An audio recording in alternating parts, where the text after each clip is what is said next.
What is going on, ladies and gentlemen? Welcome to my Golang tutorial series. In this video, I'm going to be going over how you can get Golang downloaded on your machine and the initial beginnings of Golang. Let's get started. So first things first is to download Go.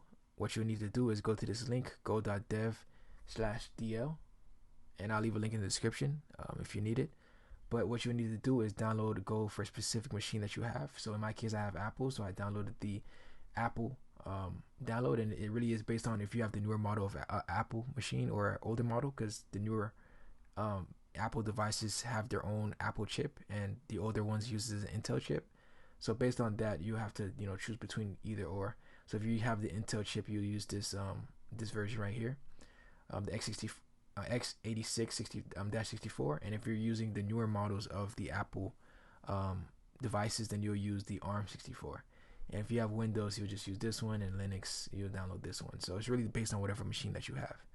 I already have this installed, so I don't need to install it. But if you don't have it installed, then you can choose one of these links that works for you. Now, when it comes to editors, I'm always going to go with my favorite VS Code.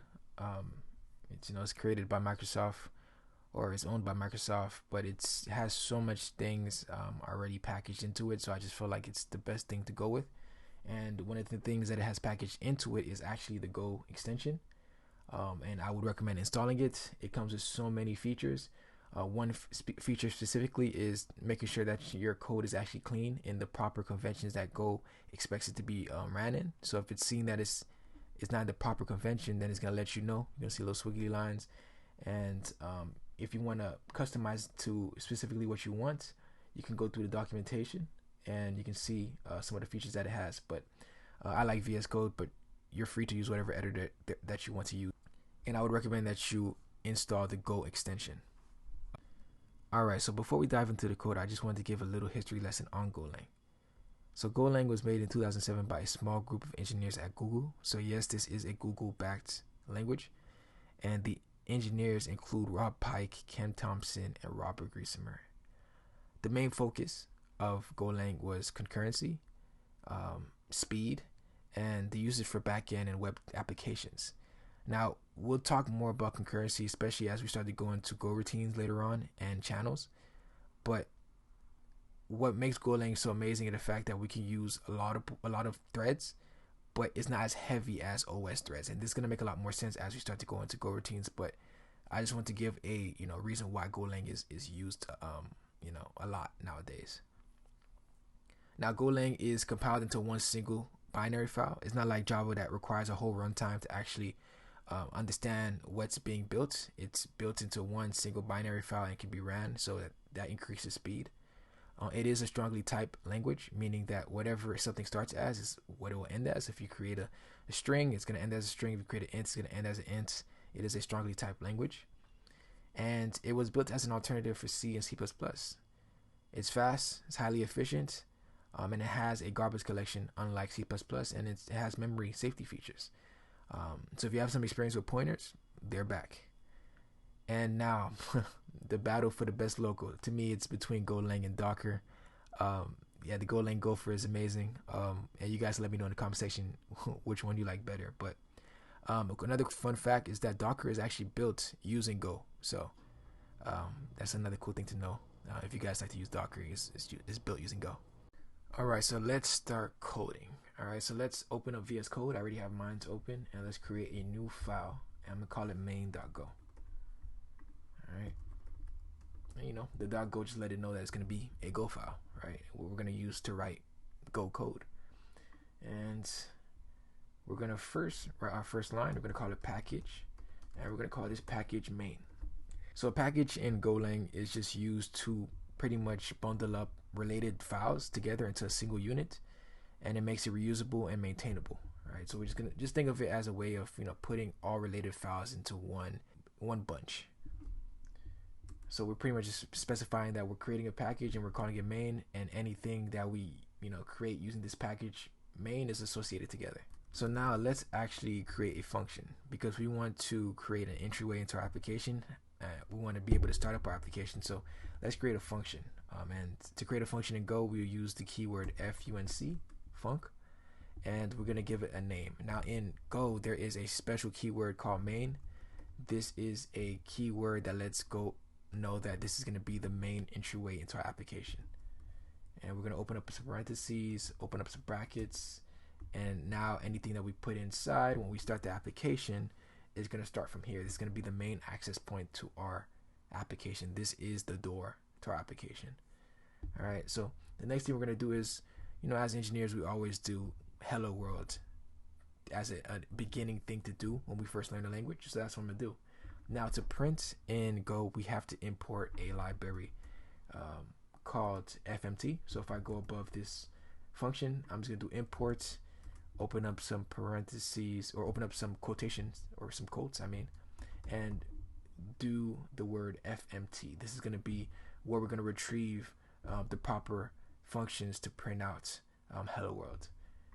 So then, now that we import that, and you're going to see some squiggly lines because we're going to have to create a module for this. And also another thing is, if you have the Go extension, it's also going to show the fact that, okay, we're not using FMT right now. Go gets really mad, or the extension gets really mad when you import something and you don't use it. Because what is the point, right? If you're importing something and you don't use it, or if you have a line of code that you're not using. So Go is very picky about that. So that's why I really like the extension, because it makes sure that you're writing clean code. So let's start actually printing out something. Let's do FMT, and then you'll start seeing some of the things that this library has internally, but we just want to print something, and we want to make sure after we print it out, we put a new line after that, just to make sure that whatever we're printing has its own line. So we're going to do println, open up some parentheses, and we're going to use the word hello world. Put a little exclamation point at the end, and boom, you see that the squiggly line is gone. And because we're using FMT now, Go is not mad. And let's save this. Now let me open up a terminal, right, so that we can run this and clear this out. And let me do a to actually run it, a go run and a dot. Now I already know this is gonna break, but I just want to show it beforehand. Boom, go run dot, and it's gonna say go.mod file is not found in the current directory. So what is a module, right? It's looking for a go.mod because it's looking for a mod file. A mod file in Go provides dependency requirements that are needed to properly run our module or our files, right? You need a module file in Go so that it can see like what dependencies you're using and the path to the files that you have. So to create a module in Go, all you gotta do is go mod init, and you can give it a name. In this case, I want to give it a name of main, and run go, and you should see a go.mod, and if we go inside of it, you'll see that we created a module name of main, and it's going to give the version of Go that we're using, which is 1.19. So it's going to be, this is great so that when you're downloading dependencies and all that, this is the version that you have, and this is the module that we're using.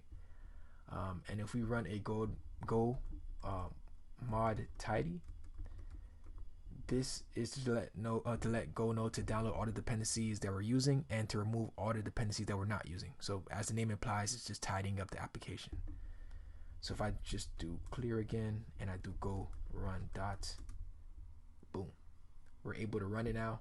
And if I go into my go.mod, you see that the module's main, the Go is version is 1.19, and everything is good to go now. We're able to print out what we need to, because now the application know where the path is to go. We're using version 1.19, and we have the proper dependencies that we need. So that's a very basic Go file, and a very basic explanation of modules. Modules are needed to make sure that Go knows first where your file directory is and what version of Go that you're using, and the proper dependencies that you're gonna use for that Go application. Now another cool thing that we can do is that we can actually build Go this Go file as executable. So to do that, you would just do go build and the name that you want to build. So in this case, we're trying to build the main.go, and if you do that, boom, you should see that this executable comes over here, and it's called main.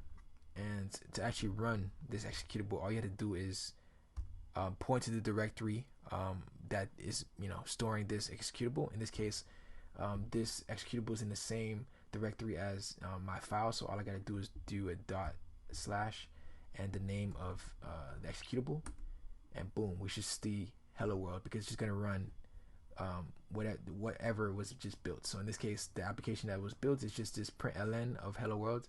So if we run that, we should just see hello world. So there's two ways to run it, but I'm just gonna be using go run dot, which just means that we're just gonna run the main application or the main function in this directory. What is going on, ladies and gentlemen? In this video, we will start going over variables in Golang. Alright, so a variable is a piece of storage containing data temporarily. So I have these two boxes on the screen, right? And one signifies that we're going to be storing a name in that box, and one signifies that we're going to store age in that box, right? So that's how you can think of a variable. It's a box containing data, right? And the hexadecimal that you see under the name is its memory location. So that's how Golang knows where that information is going to be stored. That's the memory location in memory, right? This is going to be how Golang knows that when you specify that you want to retrieve a name, that is the memory location where it's going to be stored. And for age, it's the same thing. That memory location under the name of age is where Golang is going to store that data. So when we say that we want age, Golang goes to that memory location and it grabs that data in that location and provides us with that information.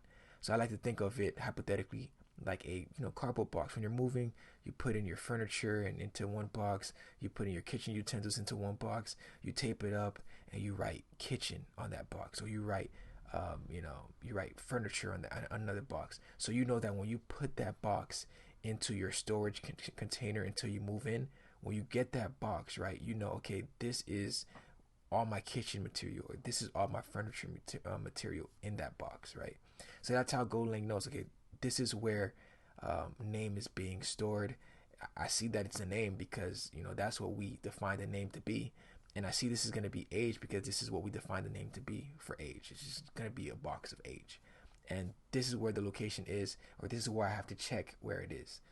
So that's what a variable is. It's just a box that stores temporary data. Now, how to declare a variable in Go. So you can see from the first line, it's fairly simple. You have the keyword var and the actual name of which we want to store that variable as. So we have two here, so var name and we have var age. And what we have to do after that is specify the type of that variable. So string in Golang just means that it's a series of characters, so you can just think of text. And int just means that it's going to be an integer, so it's going to just be a large number. It's not going to be decimal, but it's going to be like 1, 2, 3 up to a max threshold. And we're going to talk more about that later on in the series. I'm going to have one dedicated to types in Golang, because there's a lot of types that Golang specify, and int has various options. But in this case, you could just think of int as a number. Now, declaring just means what the name specifies. We're just declaring that we're going to have a variable of this name and of this type. Now, to actually store something in that variable, we're going to, initialize it. All right. So we declared it, but now we're going to initialize it. We're going to actually give that, variable a value. So you can see that we're giving name the, geo as, the string that's going to hold. And you can see that a string has to be specified as, being within two quotations. That'll just let Go know that, okay, this is going to be a string, and within that string is going to be geo. It's a series of characters, GIO. And then there's going to be the integer, which is going to be age, and that's just going to be 40. And I'm not 40, but that's just going to be the age that's going to be stored in that variable. Now, if you already know from the get-go that we want to store geo as the name, you can just do it in one line. So the last thing to show was the one-line initialization, which for our name, we know that we want to specify the name to be name, and we know we want to give the type as a string because we know we're going to be storing text, and we're just going to make that equal to geo. The equal just means that we're assigning that value to that variable. So just think of equal as, okay, assignment. We're assigning this value to this variable. All right. So that is how you declare a variable, and that's how you initialize a variable. And if you want to just do it in one go, like just one line, you could just do the declaration and the initialization all mashed into one. Now, like I said, there's various ways of creating a variable. Another way we can do it is letting GoLang infer the type.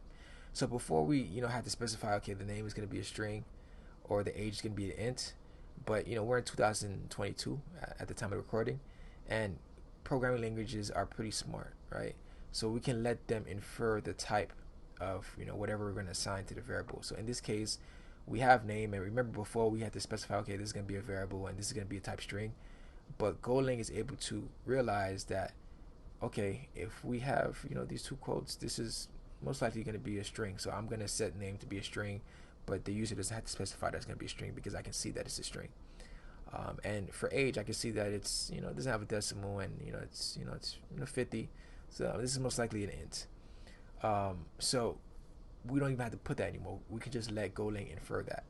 And to make sure that GoLang has the right to infer that, because we have to give GoLang the right to, we can't just assume that GoLang should do that automatically. We should let GoLang know that, okay, by doing it this way, we're letting GoLang take control. So all you have to do is add a colon in front of the equal,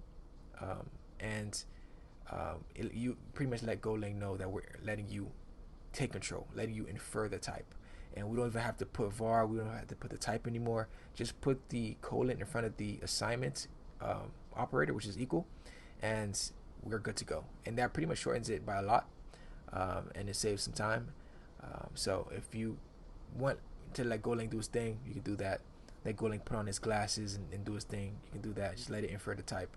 But if you want more control, then you can just specify the type yourself, like we did in the previous section of this tutorial. So now let's actually take a dive into some code and play around with some variables and go from there. Alright, so let's get to coding. So I already have a main.go and a module file for this main.go, so we should be good to go. Alright, you don't have to laugh, but let's create some variables, and we're just going to create the variables that we had that we saw in the previous step. So let's just create a name and an age variable. So like I said, you can always declare, and let's do name, and we're going to make this a string, and this is going to show a squiggly line because we're not using it right now. Like I said, Go's linting is pretty great because it lets you know, okay, if you're not using a variable, then just remove it. You're not using it. But let's just create another one, and we're going to call this age, and this is going to be a type int, because you can't be, well, you could be 5.5, but that doesn't show up on your birth certificate or anything like that. They usually do as whole numbers. And then let's actually initialize it. So let's make it name equal to geo, just like how we saw it, and let's do age is equal to 40. Save it. Alright, so cool. Now let's actually print this out. So we're going to use the FMT library to actually print out things in GoLang. We saw this in the previous video. When we print out hello world, it comes with a lot of methods to actually do things. So you can scan, you can print. Right now we're just going to print. So we're just going to do print format because we want to inject these variables into this print statement that we're about to write. So let's open up a parentheses and a quotation. I'm going to say my name is, and I'm going to put in this modulus s so that it knows that we're going to inject in a string, and comma my age is, and then we're going to put in modulus d because we know we're about to put in a number, and let's put a comma because we're about to put in the two variables that we're going to inject in, because it's expecting a string and it's expecting a number, which is signified by this modulus d. And then if we put in name and we put in age, you see the squiggly lines disappear, meaning because we're using it here, and FMT is showing this squiggly line because we didn't import FMT. But if we save it, it should automatically import FMT, and we should be good to go. So if I just do go run dot, it should run our file, and we should see my name is geo. Actually no, let me put a /n or \n. So I can make sure that this is on a new line, because this is printing in a specific format that we specify, but it's not printing on a new line. So to specify that we want to print on a new line, we have to put this \n. So let me just clear that out and run it again, and boom, it's going to be on a new line. So my name is Geo, which is what we have as the name variable. What it does is it goes to this name that we declared. It looks at the memory location. It retrieves the value that we assigned to it and injects it here. Same thing with age, and we see what we expect.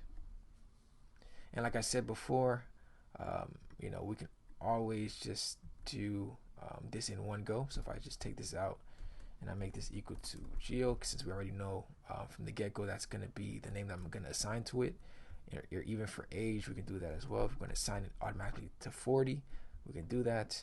Save it, and then I'm going to clear it again, and I'm going to run it, and boom, I see the same thing. All right, and also, right, if we don't even want to, if we want Golang to just infer the type, we just remove int, which is, and then we move the keyword for both. Or actually, let me just do one. I'm just gonna let them infer the age, right? I'm just gonna put a colon in front of this assignment operator, and then everything is good. Let me save that. I'm gonna clear it again. I'm gonna run it, and then boom, it's still gonna print out. It's still gonna be considered a decimal. And if I even do this for the string, just so you guys can see I'm not lying, and I clear that out, run it again, boom, it's gonna see that this is a string, because if it wasn't a string, then it wouldn't let me inject it with this format, and we're good to go. Another cool thing that we can do is treat variables a little bit like Costco. We can make them in bulk. So let's do that really quick. All right, so let's create a var, right? And let's open up some parentheses. And then now we can start defining variables inside of it, because now we're going to make it in bulk. We're going to make many, in one sitting. So first we're going to do bio. Like, let's say, for instance, we're making we already have name and age. So let's say we are making a bio to describe who we are and what we want to do. And we also have a model for ourselves, because we're just going to be describing things about ourselves. And we're going to call this a string. Now, another cool thing about Golang is that if you have multiple variables and they're going to be of the same type, you can just simply put the type at the end, and it knows that both of these variables are going to be strings. So you don't need a string for both of them. You can just put it at the end, and it's just going to know that bio and model is going to be both strings. And now we can assign it a value. And first we're going to assign a value to bio. So my bio would be trying to make the world, see if I can spell properly, a better place. All right. And then another one, so we got to separate it by a comma, because we already have two on this line. So that means now we're going to assign a value to model, and I'm going to, make that equal to go and get it, because the world don't stop for you. You got to go and get whatever you're trying to get. So that would be my bio, and that would be my model.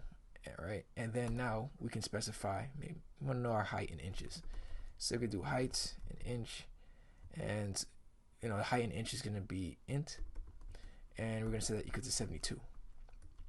And we can save that, and these squiggly lines are just going to show that we're not using it, just like before. If we're not using it, then the Golang linting is going to be mad, but we're about to use it in a few. So this is how you make variables in bulk.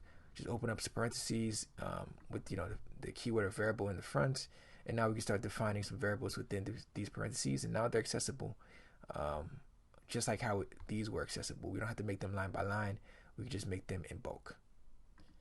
And let's actually use it. So I'm not going to actually write these printouts again one by one. I'm just going to copy and paste them here from what I already have in my notes. So the first line is going to be my model is, and then printing out the model.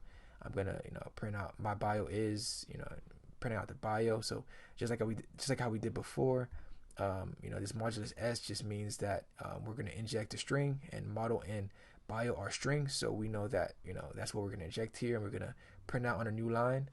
And then we're going to have a height. This is going to be an int, so we're just printing out the height in inches as a decimal. So now if I save this, and let me clear this out, and I do go run dot, boom. Now you see my name is Geo, my age is 40, my motto is go and get it, my bio is trying to make the world a better place, and my height is 72. So isn't that cool? We have variables, we're able to store information, we're able to create it in bulk, we're able to let Golang infer the type if we want to, or we can specify the type ourselves. And there's more to come. We're able to print it out in a format that we want, we're able to inject these variables in a way that we want. And as the application gets bigger, these variables are going to become more necessary because we don't have to retrieve this information all the time. We can just simply store that data in a variable and use it whatever way that we want. So that is how you create variables in Golang, and that's how you use them. It is time to start going over primitive types and operators in Golang. So let's get started. So primitive data types are data types used when declaring variables. In the previous tutorial, we went over variables and we specified how we can signify what type we're going to store or what type of data we're going to store in that variable. So we went over things like ints, strings, but there's more. And we can control how big or how small the amount of data we're going to store into that variable. So yeah, primitive type is just what we're going to use to declare the type of data we're going to store. And we usually have 4 groups, or we do have 4 groups in Golang. We have strings, which we saw before. We have numeric types, which we saw one of them, which were ints. And we have Boolean, which a Boolean just means that it's going to either be true or false. And then we have a error primitive type, which is used to just store error messages. It's wrapped around a string pretty much, so you can expect the error to usually be returned as a string, but usually it's used for errors in a Golang project. So let's go over them one by one so we can see exactly how they look like. I already have my VS Code editor open up with a main file already opened up, so we just go step by step for each one. Alright, so the first primitive type we're going to go over is a Boolean type. A Boolean just means that it's true or false. So let's do that really quick. I already have the file open, so let's just create a variable called the truth, and I am going to make it a type bool. This just means that it's going to be a Boolean type. It's going to either hold true or false. So the default behavior of a Golang variable is that if nothing is stored inside of this variable, it's going to automatically default to 0. 0 in a Boolean just means that it's false. So if I print out the truth right now, I should expect to see false because 0 signifies that it's going to be false. 1, if a Boolean is holding 1, that means it's signifying that it's true. So just to show that I'm not a liar, let me do fmt println, and let me just do the truth, and let me do go run and this directory, and boom, I see false as I expected. So yes, that's the default behavior of a variable in Golang. By default it's 0, and 0 for a Boolean just means false, so we should expect to see false. Now I don't always want it to be false. You can also set it to be equal to true, no problem, right? And then if you run that again, it's just going to be true. So a Boolean just holds true or false. If you try to put anything else, like if I want to put a string, it's going to get mad at you. This is not a Boolean. It's not true or false. So that is a Boolean, and it's going to come useful in later tutorials when we start to go over conditional statements, where something can continue on based on whether it's true or false. This is going to be important because a variable can hold true or false, or we can do some comparisons to see whether it's true or false. But the basis of where it comes from, and a Boolean is what stores true or false.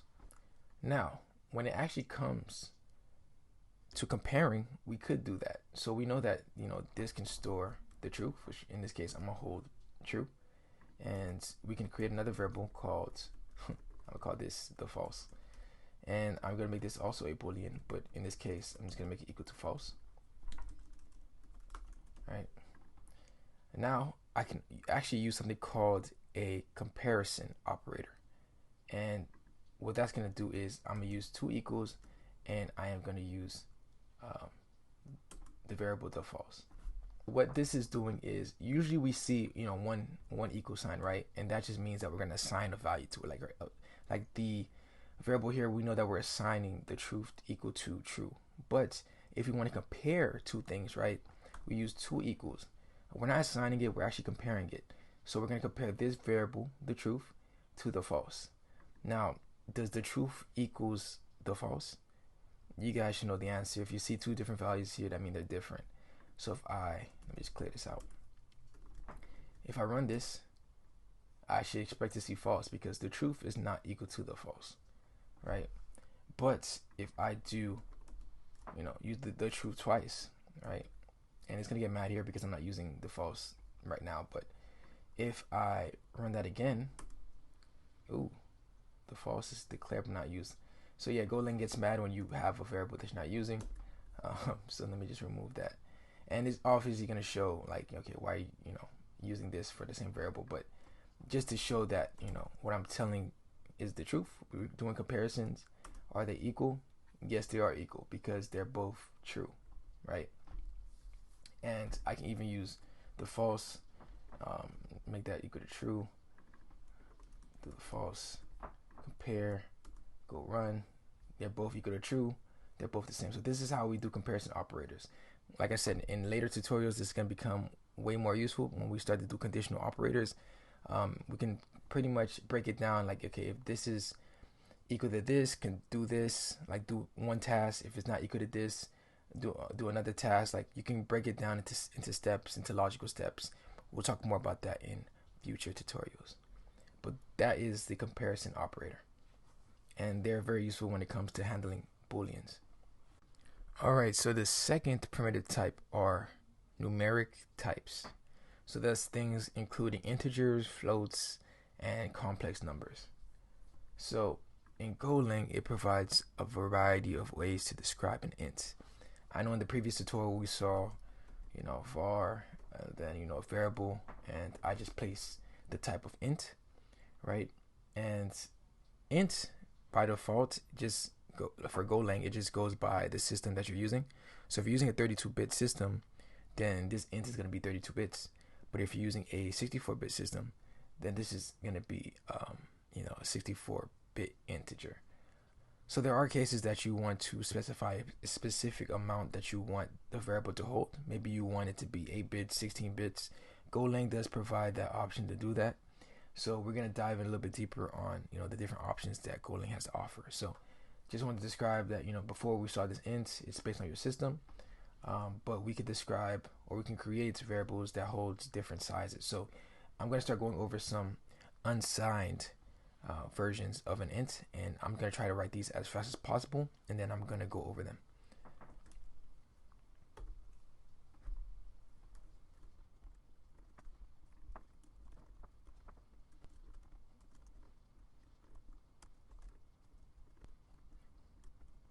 Alright, so I created the first batch of variables.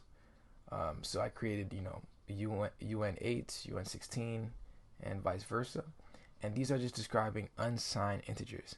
Now, unsigned just simply means that it's going from 0 to maximum threshold. So for UN8, it's going to be 8 bits. So it's going to go up from 0 to 255. For 16 bits, it's going to go from 0 to 65,535. And then increasing. So these are unsigned integers, right? So they cannot be negative. They can only hold positive values, 0 to positive, a very max positive value. So Golang does give you that ability to signify that you just want an unsigned int in that variable. So if I try to store like a -3, it's going to get mad. This is not unsigned. It's not able to convert that. It's going to cause issues. So don't do that. But it can hold 10 just fine. No issues here.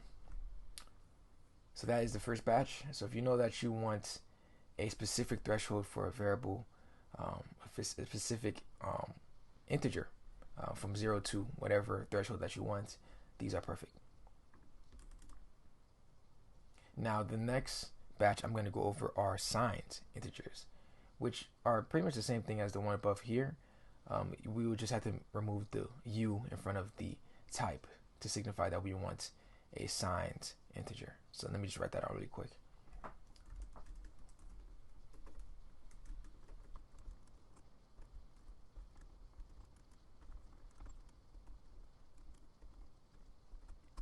All right, cool. So I'm just taking advantage of grouping variables together. So I created, n8 to signify that we're going to hold the signed value of 8 bits, and so on and so forth. Just like the same rules of what's above, everything is going to be stored up to a certain threshold. And I'm going to leave like a little box on the screen to show like the threshold of each one. But just know that this N64 holds a very, very big value. So if you know that, if you hover over it, you can see exactly that threshold right here, actually. A very, very big value. So you just have to know what you expect, and maybe even a little bit more, just in case, because you don't want any overflows. Overflows is not a good thing. It just means that you go over or under a threshold that is able to hold, which can cause your application to crash. So this is just how you would store a type of assigned int, either 8, 16, 32, or 64 bits. Another type we can hold, another primitive type or numeric type, is a float. So we can do var, and we just do f8, and we're going to call this a float 32, and we're going to do f32, and it's going to be f64, and this is going to be a float 64. So just as the name implies, it's going to be a float of 32 bits, and then it's going to be a float of 64 bits. Floats just simply means that it's going to be able to hold a decimal value. So if you're going to do like a 4.44, this will be your best bet. But if you try to do that for an int, it's just going to cut it off, and it's not going to like it at all. It's going to truncate it to like 4, because that's just the behavior of an int. It's not a decimal value. It's not a float.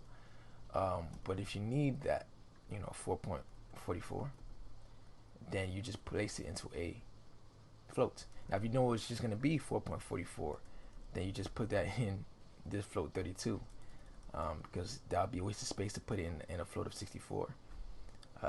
But these are the two options that you have to hold floats. Now the last of the numeric types are complex. So let's do var, open up that grouping, and we're just going to do complex of 64. So let's do 64, that's going to be complex 64, and C128. So it's going to be complex 128.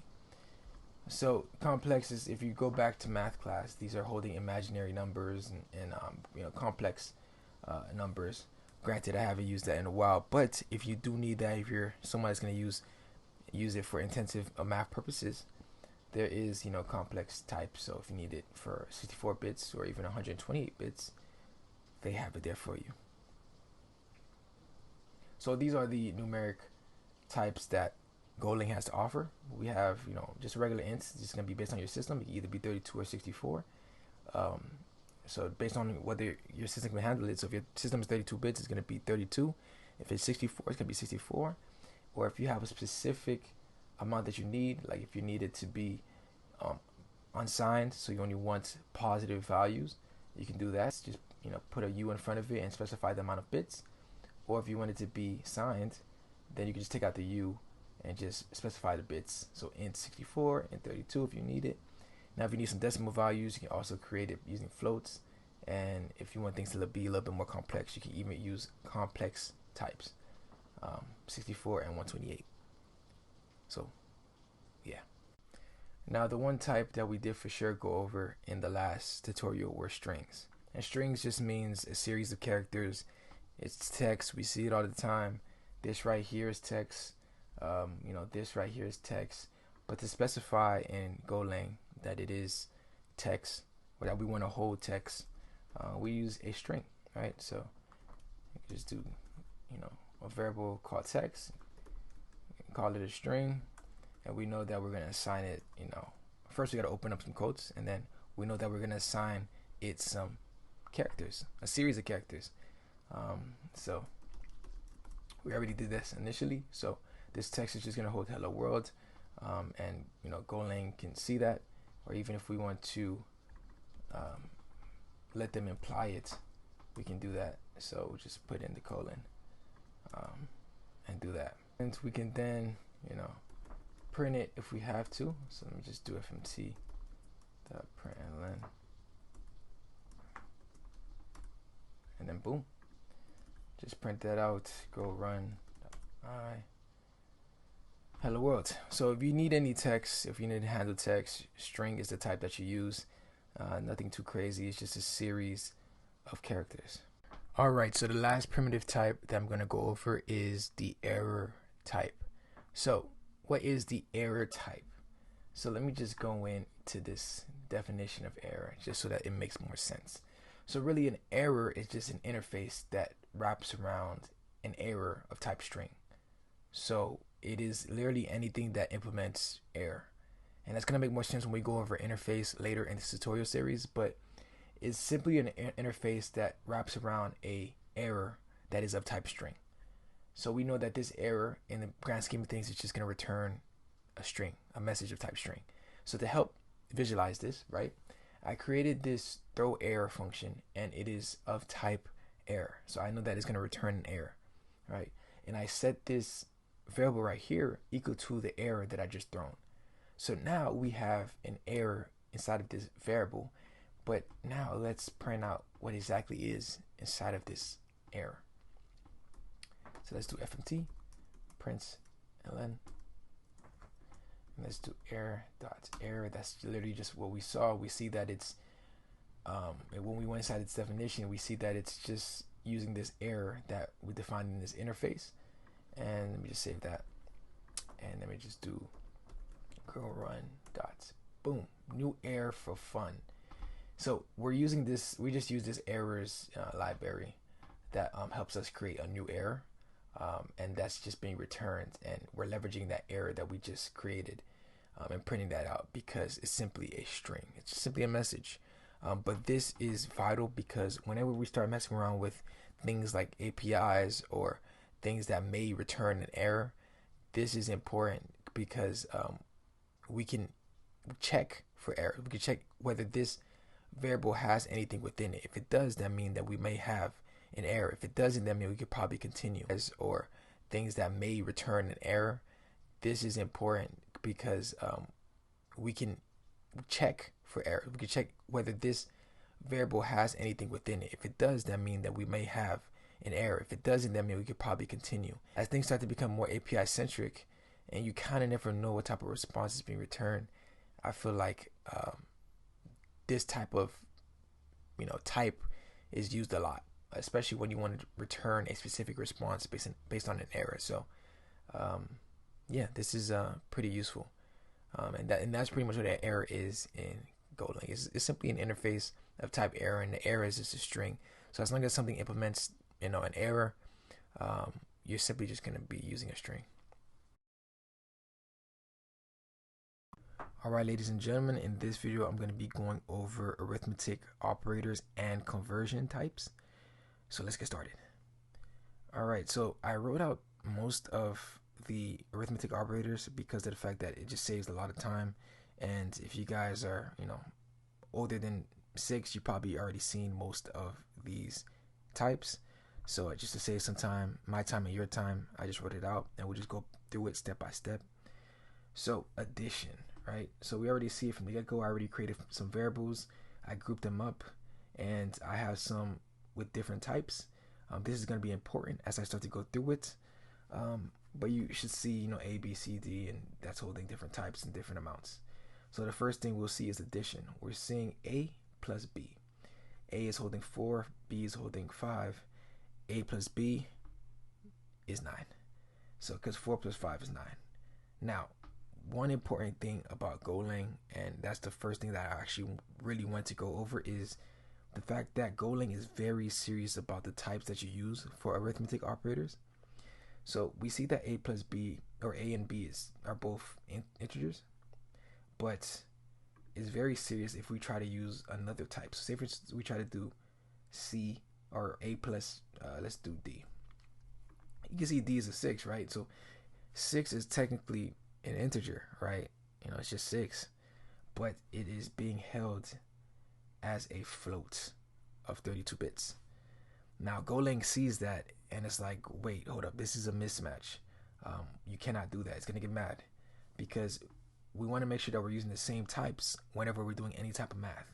Now you're probably wondering why. Like, can't Golang see that it's a 6 and A is holding 4, so that's a 10 is still an integer, right? The reason why it does that is because, first of all, Golang, yes, it sees as int, but it wants to make sure that you're using the proper types, because it doesn't want to make sure it returns the wrong, amount. So technically this float is technically a decimal, right? Say for instance, D changes in the future to like 6.5 or 6.6, and you try to do this addition with 4. Now, what is it going to be? Is it going to be an int, or is it going to be a float? Does it compress it to int, or does it leave it as a decimal? See, these are the type of things that can kind of, mess around with how, Golang interprets it. So why even bother doing all of that when you can just, put it as a type that you're already committed as? So like, just make sure that the types are either an int, or make sure they're both a float. That kind of leaves out the confusion, because you already know that this type is going to be an int and this type is going to be a float, not either or. So we don't have to worry about it breaking or compressing it into a number that you don't want, because remember, it's all about precision. And int doesn't have 0.5554, but a float does. And based on whatever application you have, you want to make sure that either you have all the precision or you don't. But Golang doesn't want to make that assumption for you. So just keep them both matched. Or we can use conversion. We can go and manually put if we want it to be an int or a float, even after the fact that we created it as a float. So say for instance we have D, right? We initially had it as a float, but say for instance we manually want to put it or convert it into an int. Golang has no problem of you doing that, but you have to do that yourself, not Golang, right? So what we can do is we can go in and convert D into an int. So all you got to use is the type, and then open up parentheses and put the variable that you want to convert inside. And now Golang is okay with it. A plus the conversion of this float type into an int is okay. Now there is still a problem with this. Say for instance this was like a 6.6, right? This is not good, because if we're converting this 6.6 into an int, it's gonna cut this off. It's not gonna be 6.6 anymore. It's gonna be 6, because we're turning it into an int. So you have to be okay with that. If we're doing the conversion, we 100% know that we don't mind cutting off some of the precision or all of the precision into that int number. So we have to manually know that we're okay with that. Or we can also make this a float, if anything. So let's remove this conversion of int. All we got to do is put the type that we're trying to convert to. So in this case, we want to convert it to a float 32. And put that conversion around A, and this is okay too. So Golang sees that both of these are floats. We're using the := assignment. That lets Golang interpret what it's going to be, and if we hover over answer, we can see that it's going to be a type of float 32. So this is what you have to think about when you're doing some arithmetic, making sure that they both match, or if you want to actually convert it and you don't mind losing some of the precision, or if you actually do want to keep the precision, you can turn the other value into the proper type. So let's put that back to where it was. So addition in Golang is a plus sign. So we get to do A plus B, and that's going to be 9. And we can print this out. I'm going to print it out all at once at the end. That is addition in Golang. And really in any language, really, it's just a plus sign. Then there's subtraction. And just like in pre-K or kindergarten, it's just a minus. And as you can see, the same rules apply. We're using the same type for both C and D. They're both float 32. But say for instance, we even Golang gets mad even if you try to do, let's make it a Z, and let's do float 64, and then we're gonna make that equal to 5.5, and we're gonna do C minus Z. It still gets mad. They're both floats, right? So it should allow us to do it, but no. Float of 32 bits is different from float from 64 bits. 64 bits is substantially bigger. So just to make sure that the precision is right, is gonna say that it's a wrong type, it's a mismatch. Because say for instance, like I said, it's trying to interpret it. Is it gonna be, do you want a float of 32 bits or do you want it of 64 bits? If we do 32 bits, then you're gonna lose some of the precision. But if you do 64 bits, then maybe you're doing way more than you want when it comes to space. So to make sure, we can just convert either or to the proper type. So we can convert this to float 64 if we really want to, or we can convert Z into a float 32. That is just something that you have to keep in mind. Even though we can assume that they're both floats, you still have to think about, how much, because that's when it comes to precision. Is it going to be 64 bits or is it going to be 32 bits? So let's put this back to what it was. And that is subtraction. C minus D. We see that C is 20.5. We see that D is 6.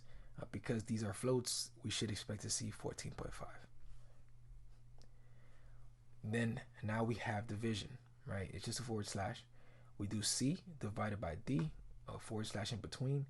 And we see that C is holding 20.5, D is holding 6. It's going to be a decimal. And because we know it's going to be a decimal, it is smart to keep it in a float, which it is. It's a float 32 bits. Now, if it's a bigger number, you may need a float of 64 bits. That is something that you have to keep in mind when you're programming. Now, another one is modulus. You either may or may not know what modulus is based on how long you've been coding or if you ever used it before. But modulus is just that it's going to return the remainder of the two numbers. So let's think about this. So we have B.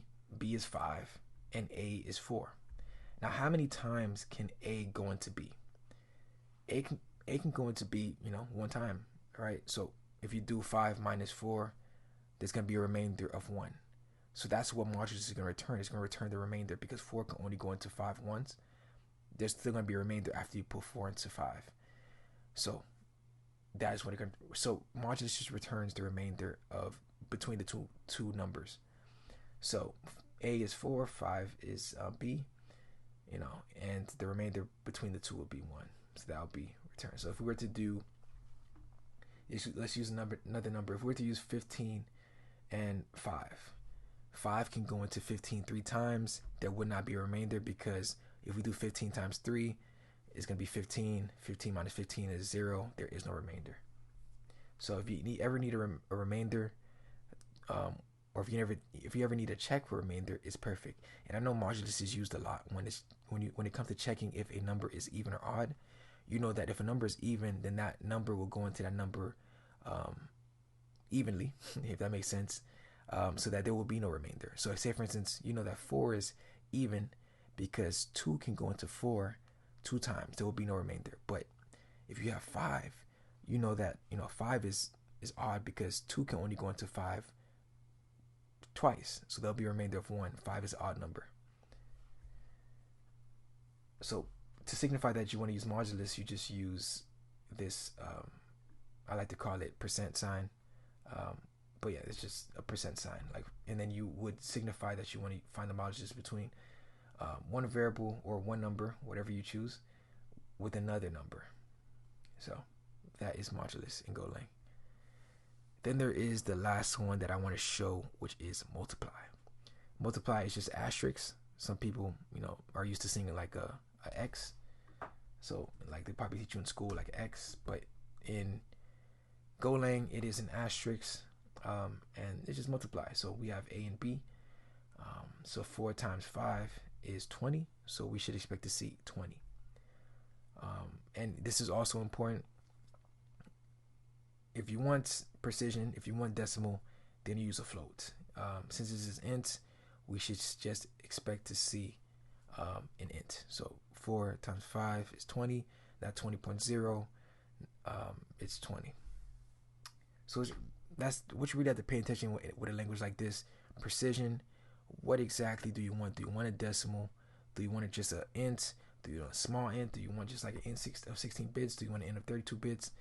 I try to keep a little bit of space just in case it does go over, because you don't want any overflow issues. It will crash your application or it will break. So try to keep that in mind of how much space you need or of what type that you need. And if you do want to manually convert it, if you do convert, watch out for compression, because if you really do care about precision, you compressing that number from a float to an int will cause an issue, because it's not going to be 14.5678. It's just going to be 14. And you're going to be wondering why the math is off. It's because you compressed it. You should have made both types floats. And if you know it's going to be a big decimal, you need a lot of precision, use a float 64, not a float of 32 bits. So keep that in mind.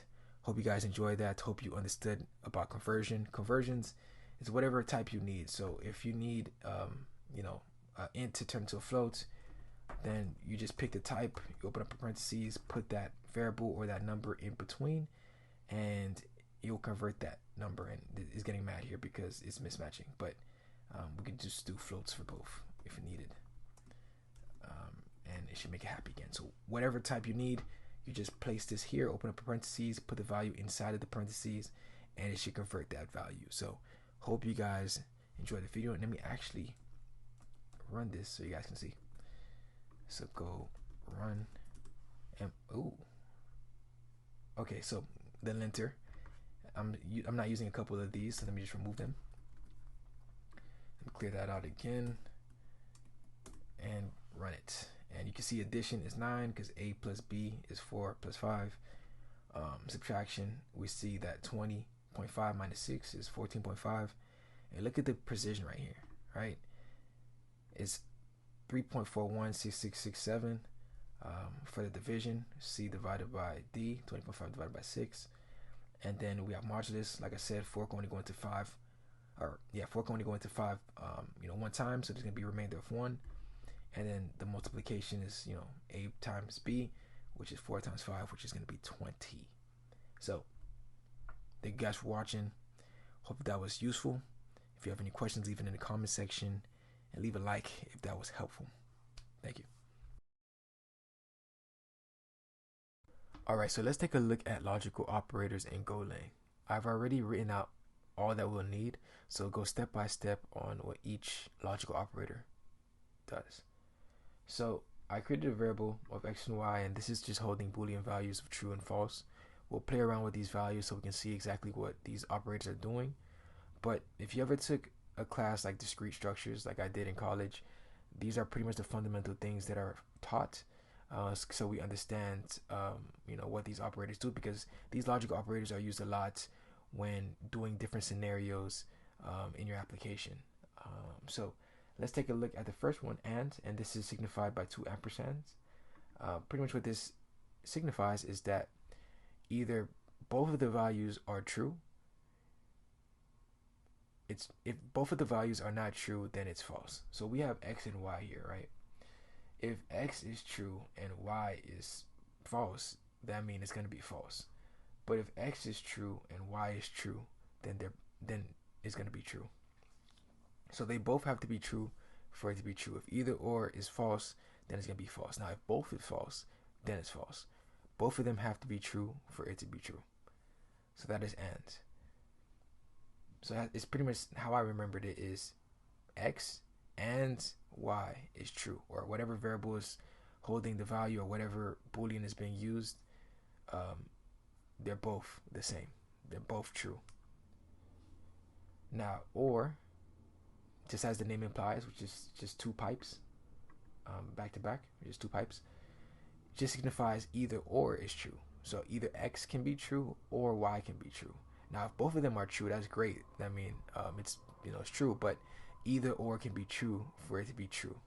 So if x is true, like in this case, and y is false, it's still going to be true because x is true, either or. Now if y is true, then that's fine as well. They're both true, so that's fine. But if x is false and y is true, then it's still going to be true because it's either or.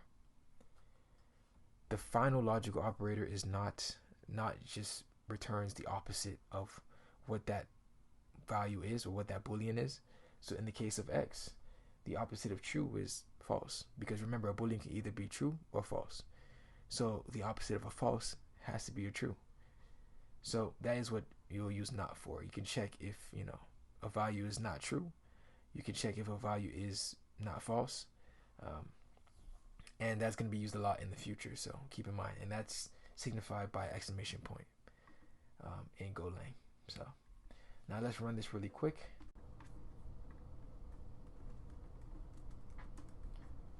Alright, so we see that the first one for AND is false because we already described that if both of them are not true, then it's going to return false, because both x and y has to be true to return true. In this case, x is true, but y is false, so it's going to return false. Now for OR, it can be either or. X is true, but y is false, but since it can be either or, it's going to take the value of x, which is true. And for the final one of not, it's just going to return the opposite. So x is initially true, but since we want the opposite, we use not. So now it's going to be false. So let's change this around and see what happens. So let's change y to be true, and let's see what happens to, or actually no, let's do this. Let's keep y at false. Let's put a not right here, right? Because now y is going to be the opposite. So initially y is false, so now it's going to be true. So true and true should return true. And let's put a not in front of x and see what happens. And let's put a not for y. Alright, so let's clear that out and let's run it. Boom. So x and the opposite of y. Y is initially false. We're returning the opposite of it, or returning the not value of y, which is just going to be true. So they're both true now, so it's going to return true. For OR, remember, it takes the value of either or, but in this case, both of the values are false, so it is going to return false. There is no true value, so it's not going to return true for either or. And then there's not. Initially, y is false, but since we're using a not on it, we returned it as true, and we already see multiple cases of that already being the case for x for the OR case, and y for the AND case.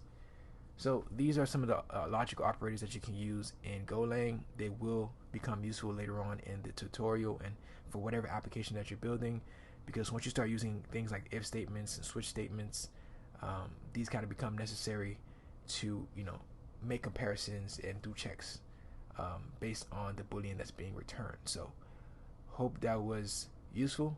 Leave a like, subscribe, and let's keep going. Alright, so let's take a quick look into constants in Golang. A constant is used to represent a fixed value. So this means that that value cannot change once it's created in the application. So what it is set as is what it will be. So let's create one really quick just so we can see what exactly I'm talking about. So to create a constant in Golang, we use the keyword const. And I am going to use the name n to associate that constant. This n is going to be constant of a value of 100.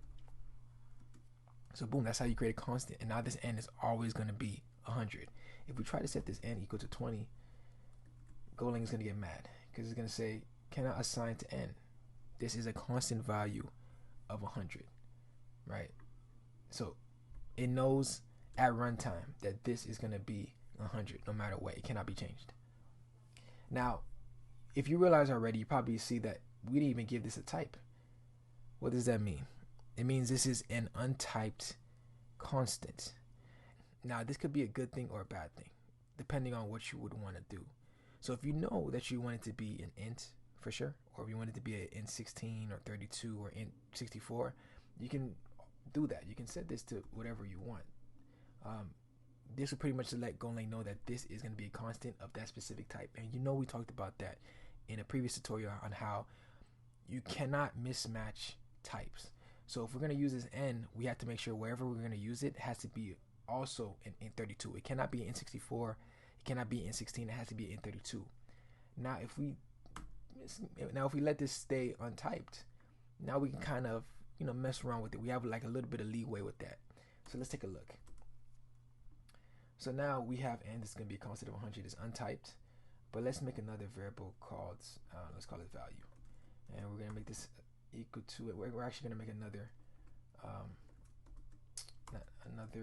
variable. And I'm going to make this equal to an int, or actually a float, just so that you can see what I'm talking about. A float 32. And I'm going to make this 4.5. And now I'm going to make this n times m. And it's just saying that it's not, it's declared but not used. But before, right, it would get mad if we try to mismatch types. But because this is untyped, it gives us some leeway to actually, maneuver with other types. So now we can see that, okay, this is a value, it's a number, and we're going to use it against a float 32. So it's automatically going to, set it to be able to use with a float 32. It's untyped, so we see that as a number, so it will still technically work. So Golang won't get mad. But if we actually explicitly set this as an int 32, Golang will get mad. So it really depends on what do you need. If you know you're gonna use a specific type, then you can set the type from the jump or the get-go. But if you know that you don't know exactly what you're going to use this n or this constant for, then you can leave it as untyped, and now you have the leeway to use it in different ways. And obviously, like, you can't really do, like, let's say you try to make this a string, it's gonna be weird. Or if you try to do this untyped with a string, it's gonna be like, what are you doing? It's still an untyped string.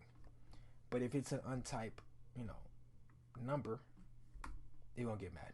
Like, you can do 4.2, you can do whatever, as long as it's in the same family, then it won't get mad. But if you're going to do some mathematical operations and you're going to need this constant of n, and it's a number against a number, then it's fine. Or if it's a string against a string, then it's fine. But if you explicitly set the type, then you're kind of restricting yourself to only be able to do mathematical operations with that specific type. So that's the cool thing about untyped and typed constants. You just have to figure out what exactly that you need, and you gotta make sure that that this is gonna stay whatever value that you set initially. So this 4.2, this n for 4.2 is gonna be 4.2 forever while the application is running.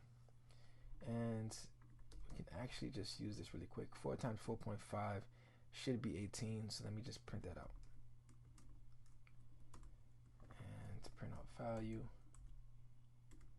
Save that. Go run. And then boom, 18. So this works as expected. We didn't even give it a type because, like I said, it's an untyped int. But because it's untyped, it gives us some leeway to be able to intertwine with other types. So if it's a float 32, or even if it's a float 64, or even if it's an int 32, whatever, it won't get mad. Or actually it will get mad here because I'm using a float, but it won't get mad if I try to use it in a mathematical operation, because this isn't untyped. We didn't explicitly set the type. So that is a constant in Golang. I believe it will be very useful wherever you try to use it, as long as you know that you want to keep that value for the whole application. Maybe you want to set a constant to for a password that is going to stay the same for the whole application. Like usually for databases, that is going to stay that same value while the application is running. You may need a variable to hold the DB password.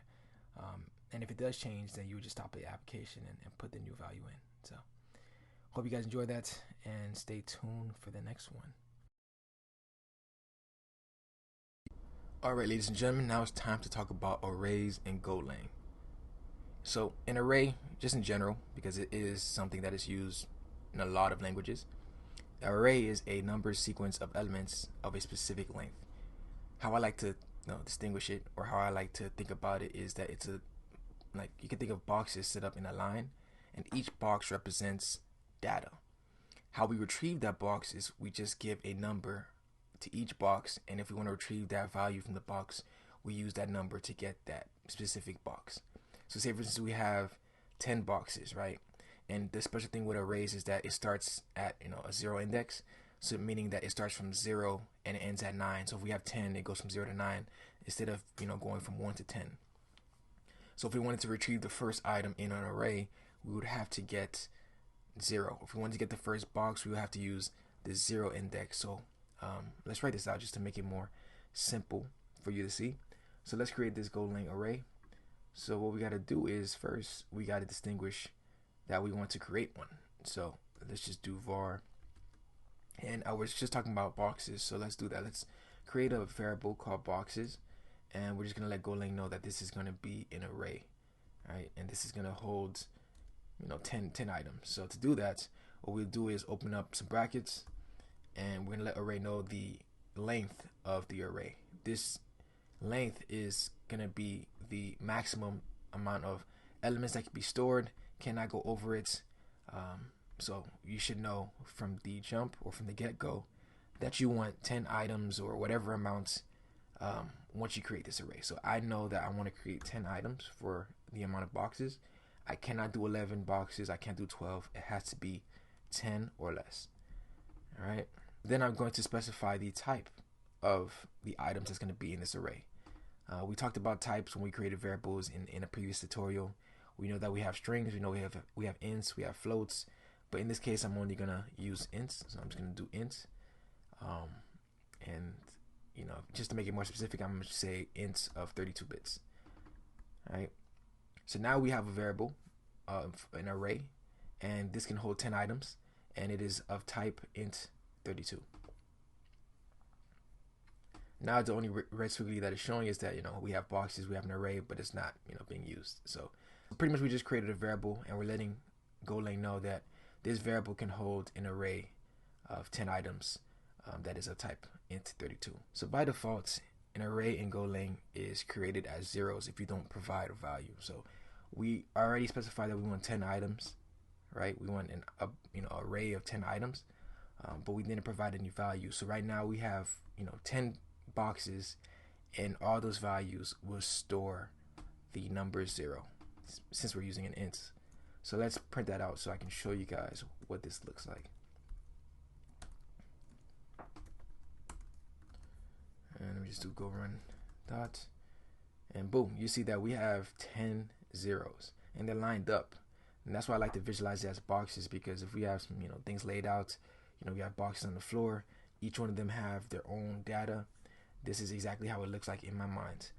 So we have 10 zeros because we didn't provide any values to any of these boxes for it to store anything different. So by default, Golang makes it 0. Now to actually set one of these values, which mean to change the value of one of these items in an array, we could do that using the index. And I talked about index in the beginning, which is just the point of where a specific data is in the array. So I talked about how how the array starts at 0 and it goes up to the elements or the length -1. So we have 10 here, meaning that this array can only be of size 10. But to actually retrieve the last element in the array, we'll have to do 10 - 1, because the array or the initial value in an array starts at position 0, not 1, but 0. So everything, or the end, has to be subtracted by 1. So to retrieve the first value, it would be index of 0. To retrieve the second value, it would be 1, and vice versa.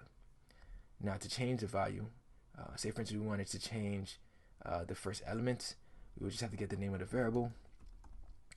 We would have to open up some brackets, and then distinguish or place the index of the value that you want to change. Since we want to change the first value, all you have to use is 0, because 0 is the first index of the array.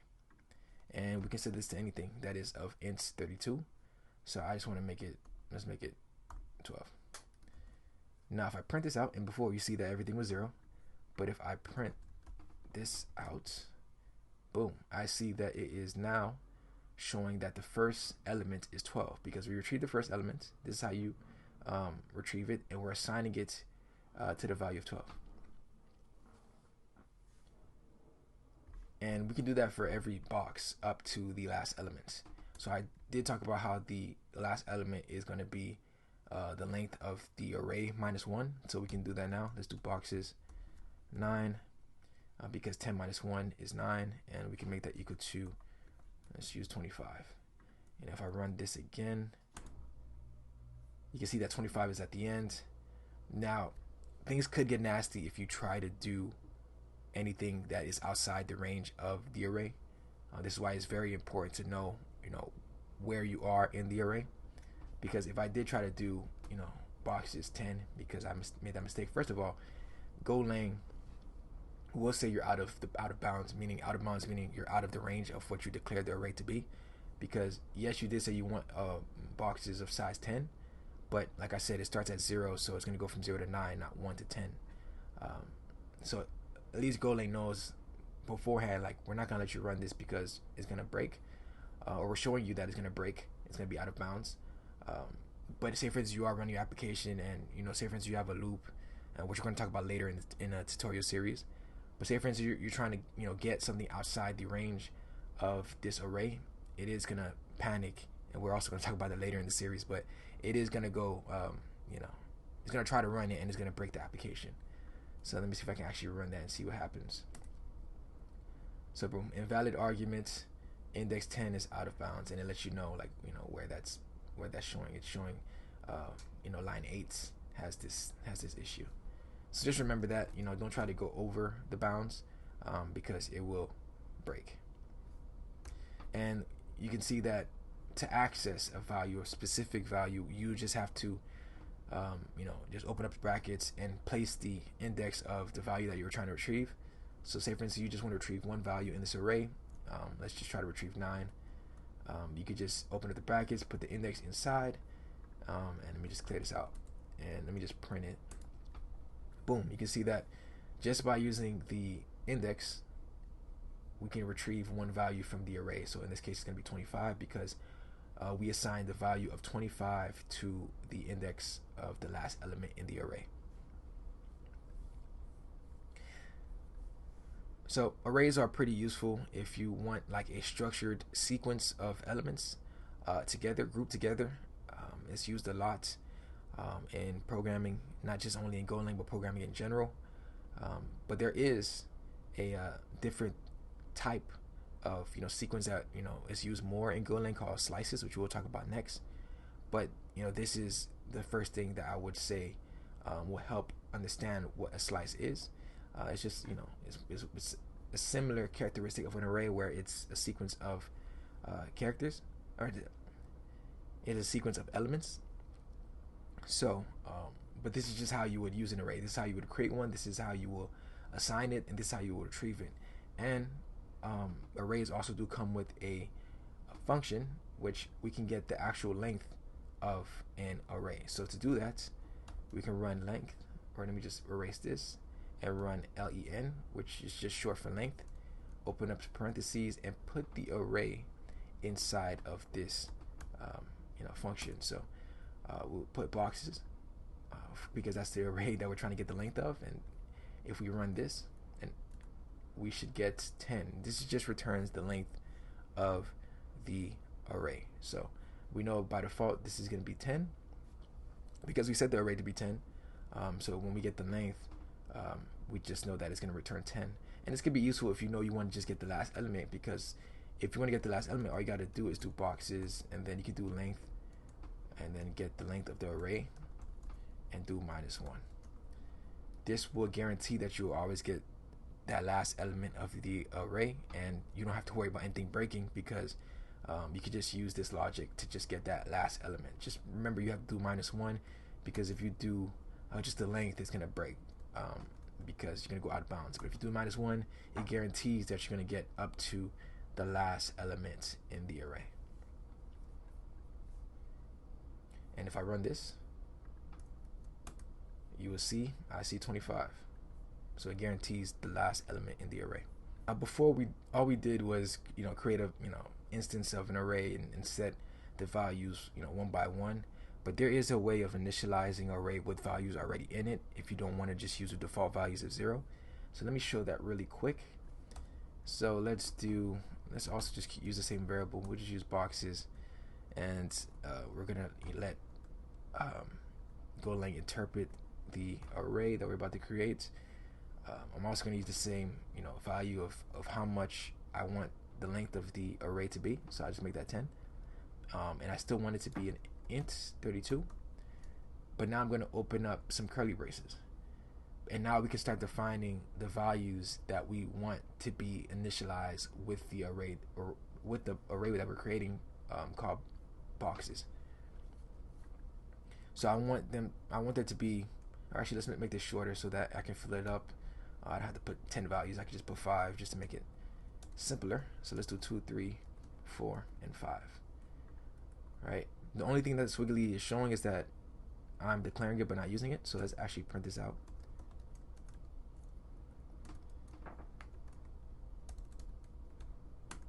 And let me clear this and run it. And now we see 1, 2, 3, 4, 5, and that's what we shipped out with the array that we created. It is not the default values of 0 because we initialized it with values that we wanted. So if we wanted anything else, we could. We can make this 38 or 33, 22 if we wanted to. Run it again. These are the values that we shipped out with the array, and this is how you initialize it.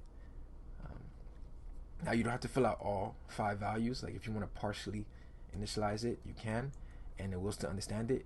So in this case, since we only filled out the first 2 values of a of an array of that's the size 5, it will just fill out the first 2. So if we print this again, it's just going to show 1 and 22, and the last 3 is going to be 0 because we didn't provide a value, so it's just going to provide the default values of that. All right, so let's say you want to initialize a specific index in the array. We could also do that as well. Instead of like letting Golang interpret that we only want the first 2 values, say for instance we want to initialize only the first and the last value. We could do that. So all we got to do is first specify the index that we want to initialize. So in this case, we want to initialize the first value. So remember, arrays are 0 index, meaning that the first value will start at 0. So all we got to do is use the first index, which is 0, open up a colon, or use a colon, and then provide the value that we want to initialize. So in this case, I want the first value to be 1, so I use the index of 0, use a colon, and then provide the value, which is going to be 1. Then I want to initialize the last value, so we got to use the length minus 1. So in this case, we know the length is going to be 5, or that's the maximum length, and then we subtract that by 1, so it's going to be 4 for the last element, and open up or use a colon again, and then provide the value, which is going to be 22. So now we're saying we want an array, but the first value got to be 1 and the last value got to be 4. Let's save that and clear this out. We run that, and then boom. So the first value is 1, the last value is 22. So we can use arrays, or we can initialize arrays in different ways. It's pretty cool. This is pretty standard, but I think Golang added a little nice twist to it, because out of all the other languages that I've used in the past, like this hasn't really been something that could have been done. I know you can provide the index separately like we did before, like boxes, open up an index and then provide a value, but I never seen a way of doing this where you can provide the key of the index and then provide the value to initialize it. That's pretty cool by Golang, but I just want to show that that's an option, because that's not something that I've usually seen in other languages that I've seen that they added in Golang. So that is arrays in Golang. Another thing that I actually want to show before I end this off is multidimensional. And as you guys start to go into interviews, or if you want to do more of the math-based type of applications, I believe grids will be useful. So let's actually create a grid, because that's really what a multidimensional array is. It's essentially a grid. You can think of a box within a box, and we're going to see that really quick. So let's do that. So I'm going to create a variable, and I'm going to erase this. I'm going to create a variable, and I'm going to call it grid. And I want it to be a 3 by 3 multi-dimensional array. So how do we do that? What does that even mean? So just imagine, we just talked about an array, which is up to a specific value. So just imagine we have boxes, but on top of boxes. So they're lined up, but there's also another line of boxes on top of it, or below it, based on how you want to visualize it. But just think of boxes stacked on top of boxes instead of boxes in the same line or the same sequence. So you can think of, let's see, if you ever seen a Rubik's Cube, you could think of the front face of a Rubik's Cube, how they have, the Rubik's Cubes, rows stacked on top of each other. That's how we're going to create this multi-dimensional array. We're going to have a grid of 3 by 3, which is going to be 3 rows, but it's also going to be 3 columns. I think it's very important that you guys have a better understanding of visualizing this stuff, because by visualizing it, it'll be better to actually interpret it. So just like I said, think of a Rubik's Cube, think of it being 3 rows, right, but with 3 columns. So there's 3 boxes within that row, and there's 3 of them stacked on top of each other. So let's do this. And I think when I print it out, it'll be better to actually visualize. But I just wanted to get you guys to be able to interpret that when someone tells you to make a multi-dimensional array.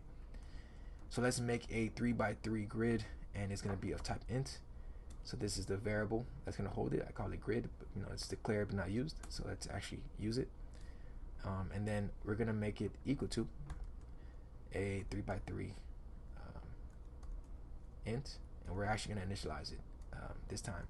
So we're going to make 3 of these, but you remember before we just placed the ints inside of it, but because it's boxes or array within an array, we have to declare an array within one array. So we're gonna make 3 of these because we declared that we wanted 3. And if we leave out 1, that's fine as well. It's just gonna create another row, but it's all gonna be zeros. So actually, let me show that first. And within it, I want to create my own value. So I'm gonna make the top row all 1s, and remember it's gonna be only of size 3. So that's what we're gonna put 3 1s as, and I want the middle row to be 0, 1, and 0. Then the last row is gonna be all zeros because I'm not gonna specify it, so it's gonna be the default values of 0. So let me print this out because I feel like printing it out will help you guys understand it more. So let's do grid, save that, let me clear this out, and then we do go run. So if you can see, they're all in one row right now, but if you stack it on top of each other, it does look like the front face of a Rubik's Cube.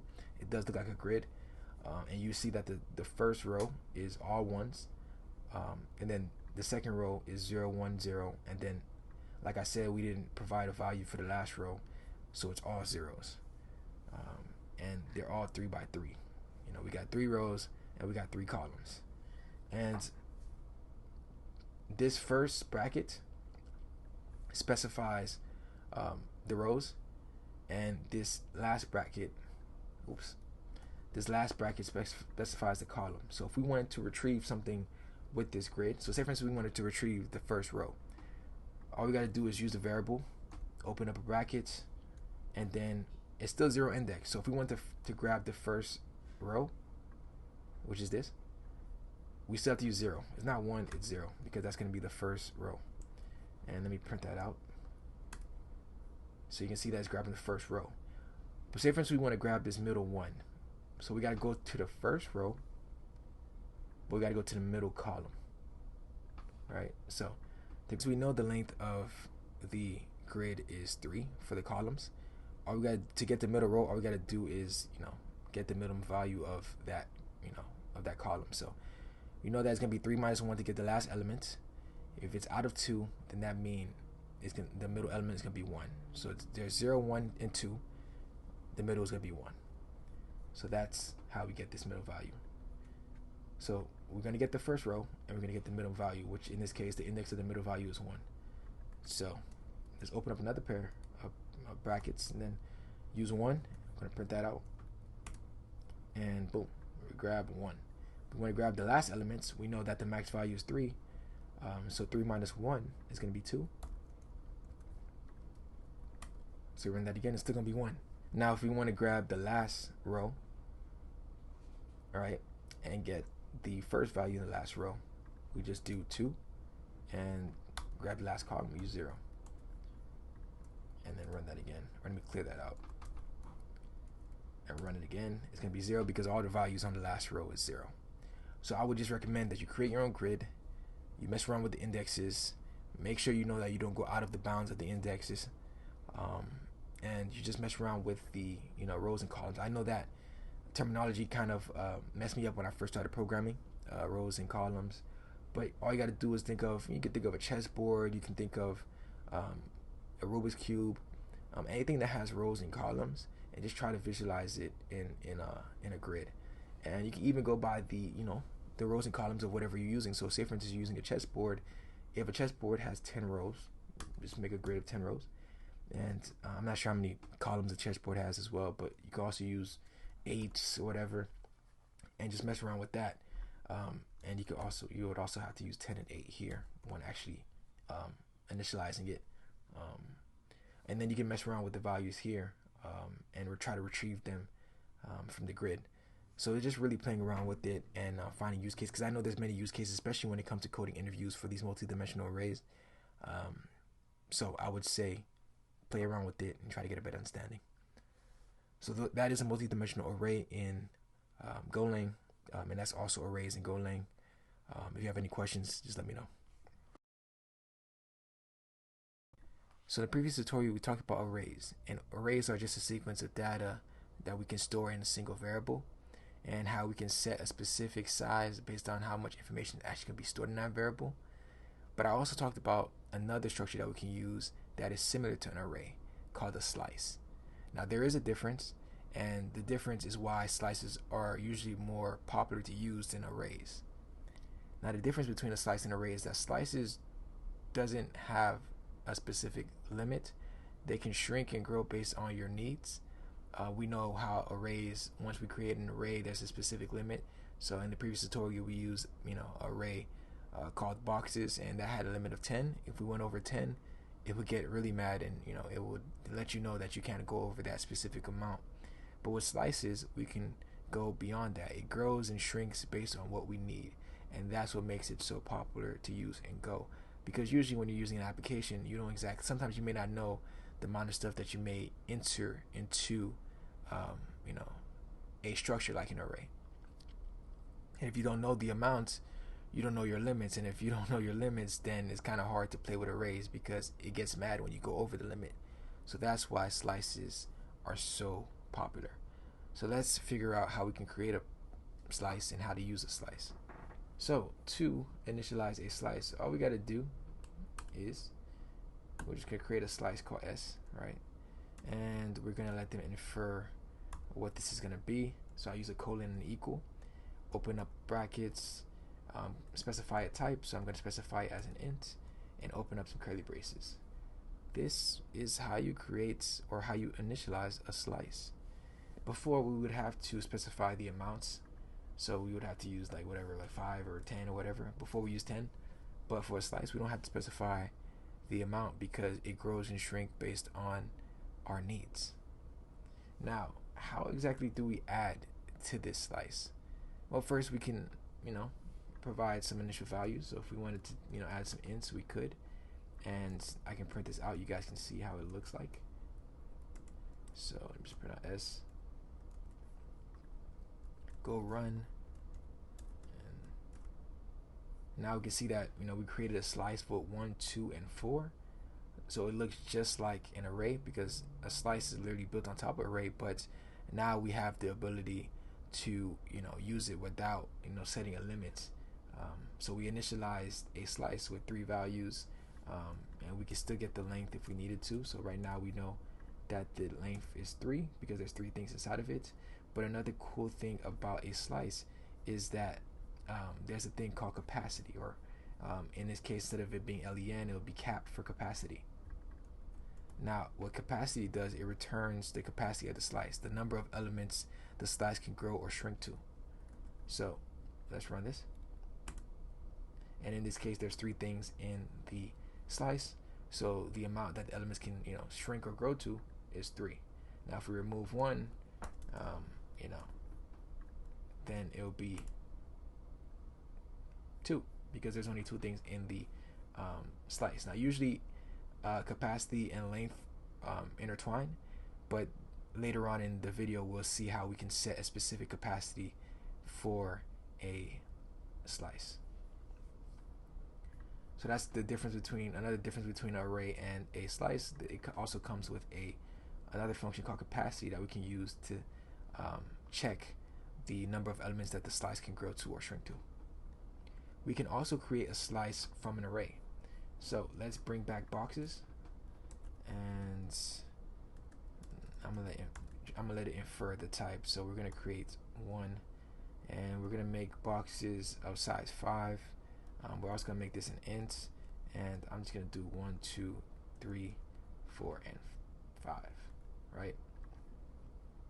Now another way we can do it, we can take a slice of this array, right?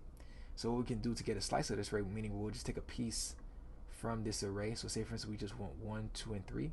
How we can do that is we can just take the variable called boxes, which is holding this array of 1, 2, 3, 4, and 5. And to get a slice, or to get a piece of this array to make the slice, we can simply put, since we know we want from the beginning to a specific amount, so in this case we want 3, we add a colon, meaning that this colon just pretty much let Golang know that we want the beginning, so everything from the beginning to a specific amount. Like if we didn't put any numbers here, so let me try to write it out. So we can do start, which means that the start will be a value that we put in the beginning, and then the colon will be like the separator, and then the end. This would be like the end value. Now if we don't put a start and an end, we're pretty much letting Golang know that we want everything in that array. So in this case we'll take 1, 2, 3, 4, and 5. And let me print this out so you can see that. So if we print out S, and I clear this out, and we run this, you'll see 1, 2, 3, 4, and 5, because we're letting Golang know that we're not specifying a start and an end, so we just want everything. But say for instance we want to specify an end, right? We want to end after we get this 3. So we know that there's an index of 0, 1, and 2. So once we get to 3, we can stop, we can end it. But we're not going to include, this third index. So let's do that. Let's do everything up to the third index, which is 4. But we're not going to include 4. So let me run this. And you will see 1, 2, and 3. Yes, this can be a little bit confusing. But just remember, we're getting to that index of 3, but not including it for the ending piece. But for the beginning piece, right, if we were to put 0, this is included. The start is included for this slice. Just remember that the ending piece is not included. So whenever we put a number or index here, it's not including that ending piece. But if we put a number here, it is going to include that value for the start.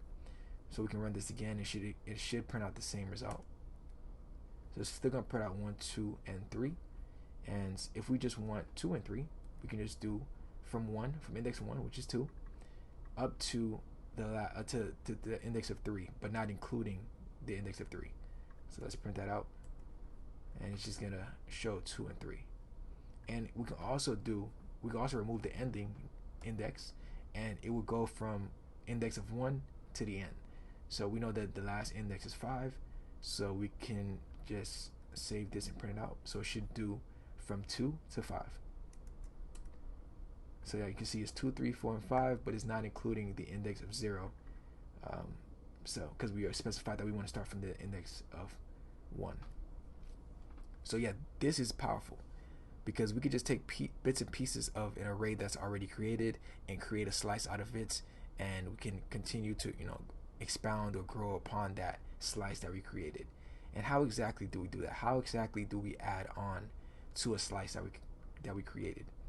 We can use a function called append. So to use append, all you got to do is first take the variable that's holding the slice and make that equal to append, which is just spelled append. And we take the slice, which is already trying to fill in for us. The slice is being held by S, so we use that. And now we can place the value that we want to add to the slice. So I want to add on 6 because we're already taking from 2 to 5, so let me add 6 right after. And the reason why we have to set the slice equal to the append of S and the value that we're trying to append is because append, all it does is it takes the current slice, it adds the value, and it makes a new slice.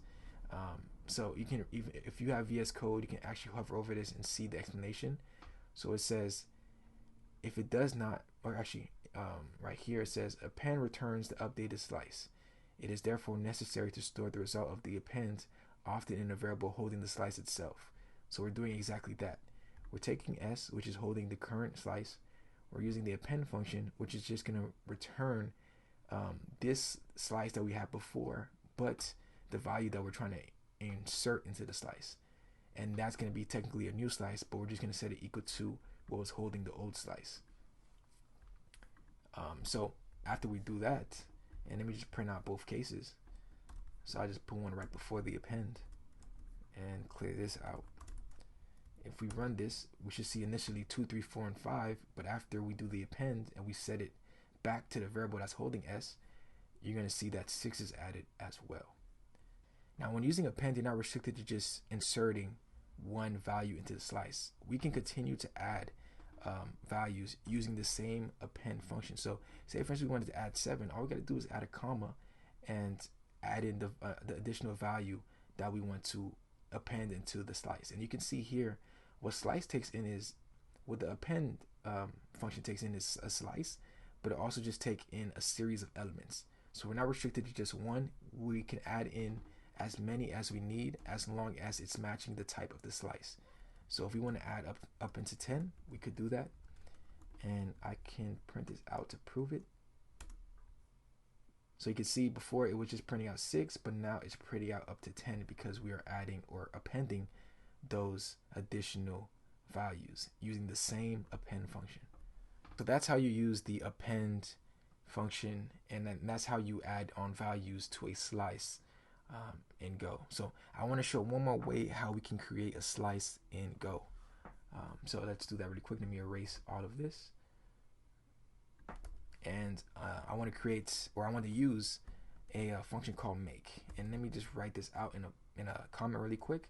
So make takes in 3 parameters. It takes in the type, it takes in the length, and it takes in the capacity, right? So before we talked about how slices doesn't necessarily need a length or capacity, but you know, you have the option to add it if need be, right? It won't restrict you. There's no a limit, but what a slice does on the background, right?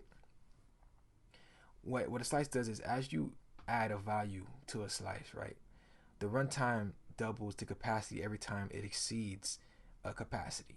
So say for instance you create a slice of a capacity of 4. In the underlying, you know, Golang code, what it does is it makes an array that is of size 4. Right. So whenever we go over that capacity, it creates another new array with a capacity of 8. So it doubles it, just so that it has enough time before it has to double it again and again and again. So to save on, you know, memory allocation for it and having to do that multiple times, you could set it up with a initial capacity before it does have to do that logic of doubling up space to handle the slice that you created. So say for instance you start out at a length of 4, and then you have to double up it to 8 and double up to 16, double up to 32. Instead of just starting at the capacity of 32 from the beginning, if you know the capacity that you want to use from the beginning, you might as well use the make function to actually do it, instead of, you know, having to allocate memory each time to do that logic in the background. So it's really a personal preference.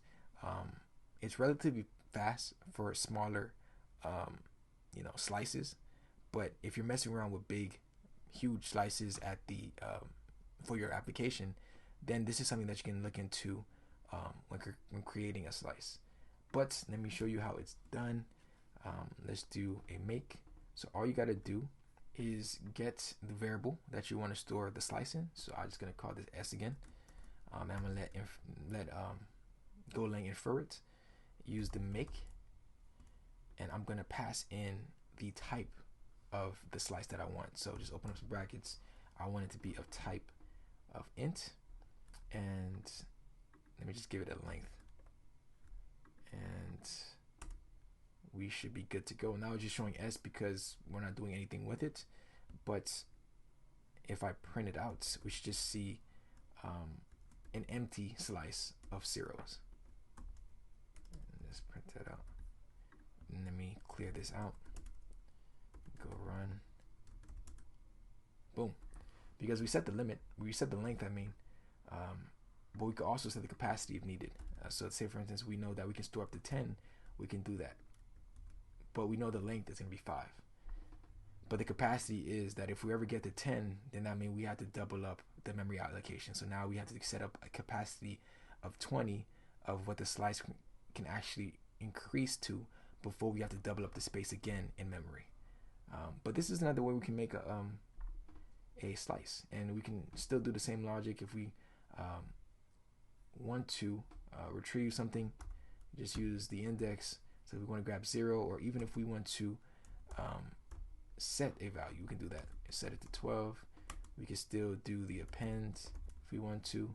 Take S, add in a 4, and we still got to set it equal to the new slice to the old slice variable.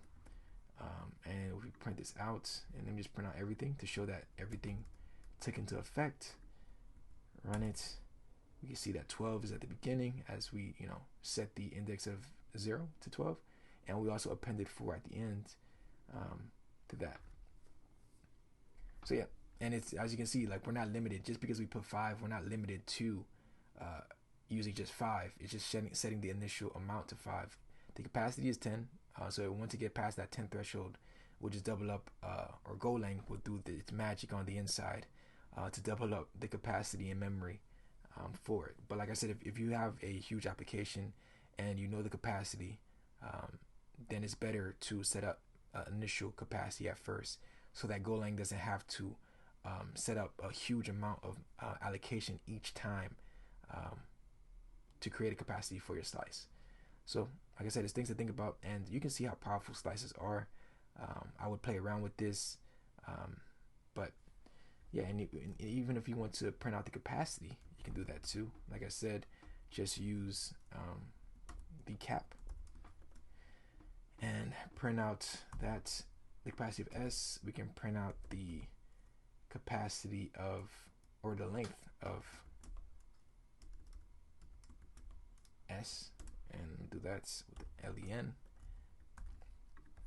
and they should all print out on a new line. So we should see that right now the length is 6, the capacity is still 10 because we created this slice with a capacity of 10. And you can see that it's different because before, when we initialized it without setting a capacity, it just took the actual length of the capacity. So if we were to add in a new value, then it would just double the capacity based on the length. But we see right now there's 6 because there's 6 values in here, but the capacity is still 10, and it has everything that we had changed. So slices are powerful. I would advise playing with it. It's usually what is used over arrays because of how powerful it is, and that we don't have to set a restrictive limit on the things that we want to add on to the slice, like an array. So yeah, that's slices in Golang. Alright, ladies and gentlemen, in this video I'm going to be going over maps in Golang. So what is a map? A map is a structure with a key value pair. I like to associate a map with a chest, because if you ever watched any movie, maybe Pirates of the Caribbean, they're always going after treasure. And what do pirates love? They love treasure chests, but you need a key to open up a treasure chest to get the items inside, right? But you need the proper key, because if you don't have the proper key, you cannot retrieve whatever is inside. So I like to associate that to a map. A map is a key value pair. You need the proper key to retrieve the value that's inside of the map. So how do we create a map? Well, there's many ways that you can create a map. I'm going to show you a couple ways. But the first way, let me show you really quick. I'm going to use a variable called chest, and I'm going to make that equal to, and I'm going to use the keyword make. We used this in the previous tutorial to make slices, but we can also use it to make maps. So I'm going to put in the type, which is going to be map. And the first thing we got to do is open up some brackets, and we have to give the type of the key that we're going to use. We can use any of the types that I specified in the previous tutorials where I went over primitive types. You can use a string, you can use an int, you can use a float, but I'm going to use a string. And on the outside is going to be the type of the value that we're going to retrieve using that key. And I'm going to make that an int. And then boom. So this is how you make an empty map. And the reason why it's showing this red is because we're not using it. So that is how you create, or that's one way you can create a map. Another way you can make it is you can just simply have, let me just make another chest 2. And I'm going to just make it equal to a map. And that is going to be a string, and it's going to be a string for the key, and it's going to be an int. Remember, it's a string inside of some brackets, and on the outside is going to be the type of the key. And then I'm going to open up some brackets, and that is another way you can make a map. This is also going to be empty, but we can initialize it as well using whatever you want. So we can do, let's see, key can be, I guess, treasure. And we'll just give it a value, and this has to be an int because we specified it's going to be int, and I'm just going to make it equal to 1.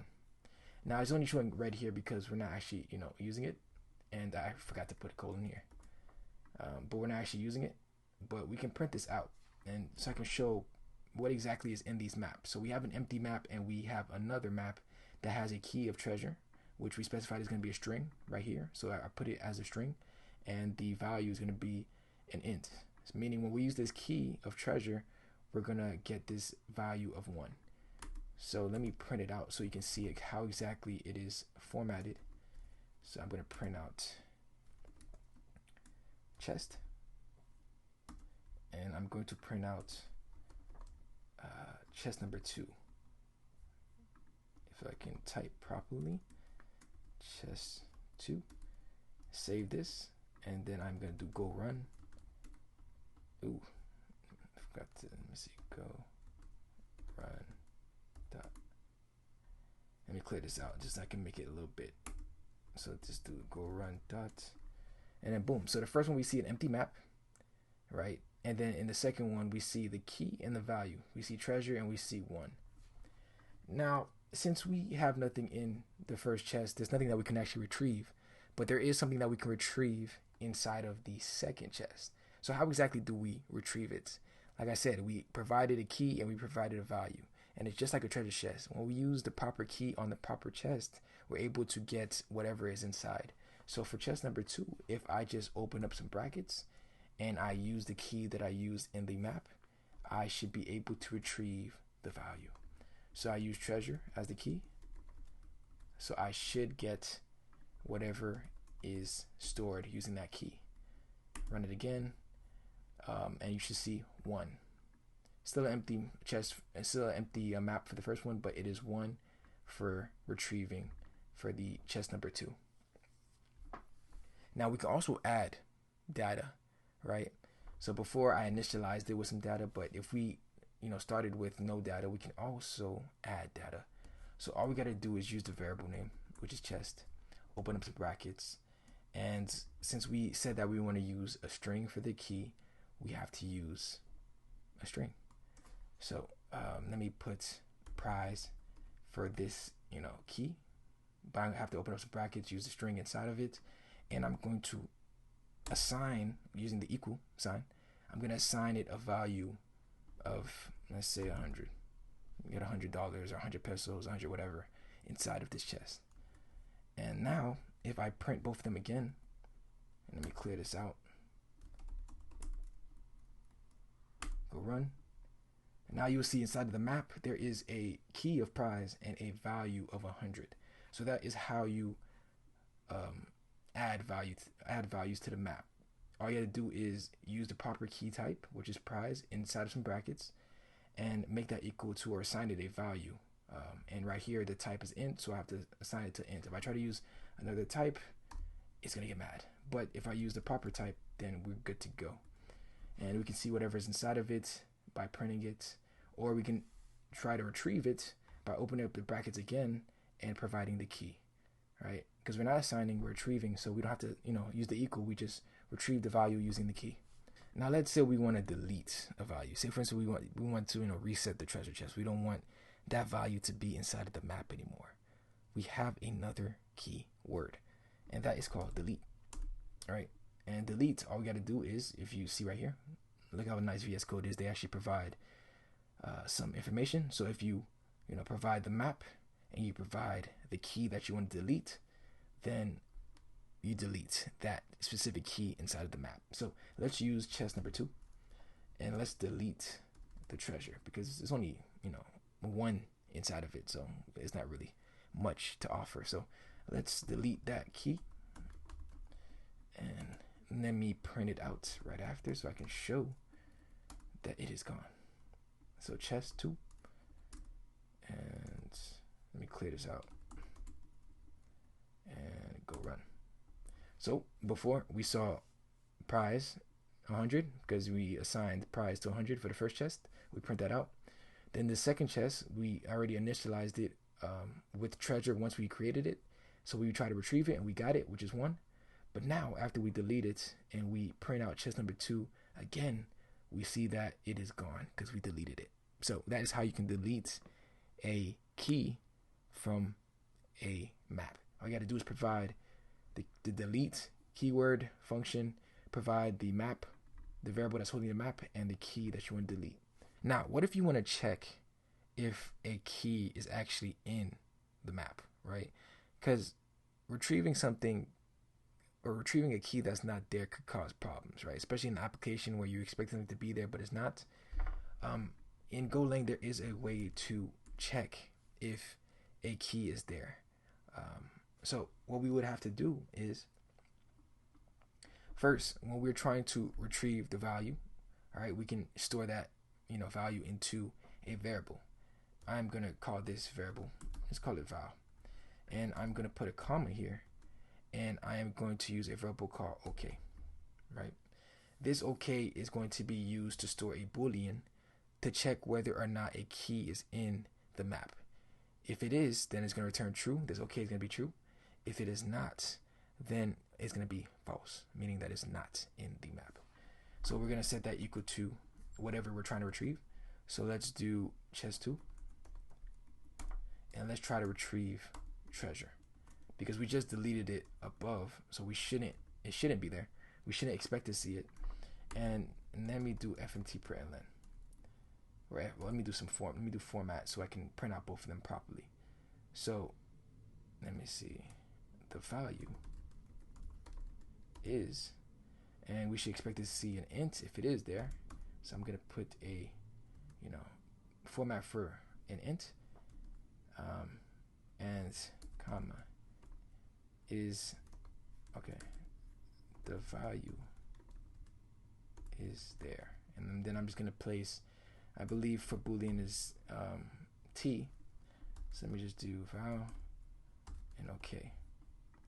All right, cool, that should be good. So the value is blank if it's there. It's checking if it's able to retrieve it, and the value is there, and then we're going to put the actual Boolean. So let me save this, go run. So by default, remember, actually let me put a /n, and let me clear this out just so it's easier to see. Go run again. So we already went through the first couple lines. We know that the first chest is going to have 100 for prize. We know it's going to retrieve 1. We know it's going to delete it. But then what we expect to see, the value is 0. I thought the value for treasure was 1, but remember we deleted it. And any value that is created is defaulted to 0 when there is no value assigned to it. Remember, it's by default, it's going to be 0. So that means we did not find the value for treasure. And you can see here, OK is returned as false because we did not find that key inside of the map. So this is a good way to check when attempting to retrieve a value beforehand, so that you can check, so your application can run in the way that you want it to. If we can check if it's actually there first, then do some logic based on that, then we should be good to go. You don't want, because remember, this will be defaulted to 0 if it's not there. So you want to make sure that the value is the value that you expect, so you can have another variable assigned to hold a boolean to check if you're actually able to retrieve the proper value from the map, if it's actually even there. So that is the or this can be whatever you want. I just call it okay. But this variable name that's going to hold the boolean can be called whatever you want. It's just going to be a boolean, and you can use some logic to check for that. In the next video, actually, we're going to be, or in a couple videos, going to be going over if statements. So stay tuned for that. And if statements will be perfect for doing some logic if it is false. But yeah, that is how you check if a value is in a map. So the last thing that I want to show when it comes to maps are how to get the length of the amount of things inside of a map. And this is easy because we've seen it plenty of times, but to get the length of whatever is in a map or the items that are in a map, just use len like we've used for arrays and slices. So just use len, open it up, provide the name of whatever is holding your map, and if VS Code doesn't block me. In this case, I'm just going to use whatever is holding. So chest is holding one item. So if I put chest here, I should expect to see 1. And let me just print this out.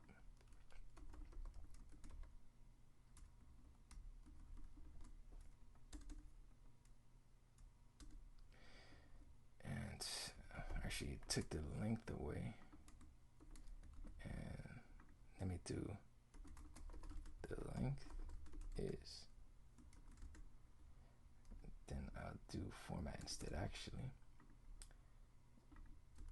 put this because it's going to be an int, and we should be good to go. Clear this out, go run, and boom, the length is, and I always forget to put a /n so it can be on a new line. Run it again, and boom, the length is 1. Now if we try to add something else, which we could, let's do chest and do extra. I made that equal to 200. Extra prize. Now, and clear this out, we should see 2. The length is 2. So now it's going to have prize. It's going to have prize in the beginning, and it's going to have an extra prize that is 200, and it's going to increase the length. So that is maps in Golang. That's how you add to a map. We can delete using the delete keyword. We can retrieve just by using the value of the key that's in the map. We can check if the key is actually even there using an extra variable that will store a boolean that holds whether it's in there, it will return true. If it's not, then it's going to return false. We can get the length of the items in the map. So maps are pretty powerful. If you need something that's going to hold using a key value pair, then maps are your go-to. Alright, so let's start going over structs in Golang. A struct is a collection of fields. They're useful for grouping data together and to make an entity with those collections of fields. So let's actually create a struct really quick, right? So like I said, it's a collection of fields to create an entity. So the entity that we're going to create is a person, because there's plenty of people on this earth, right? But each person is its own entity. Each person has different attributes that makes them different. So to resemble that, we're going to create a struct of a person. So how to create a structure or a struct, right? What you got to do is actually create the type of the structure, right? So we're going to use the keyword type. Then we're going to define the name of the struct that we're going to create. So in this case, I'm trying to create a person. And we're just going to let Golang know that this is going to be a struct. Then you can open up the curly braces, and now we can start defining fields for that struct. Because like I said before, a struct is just a collection of fields that defines an entity. So what defines a person? What defines a struct of type person? Right? So a person usually has a name. So you can define, you can put the name or the attribute that we're going to actually create. And this name is going to be a series of characters. So it's going to be a string, because that's what a string is. It's a series of characters.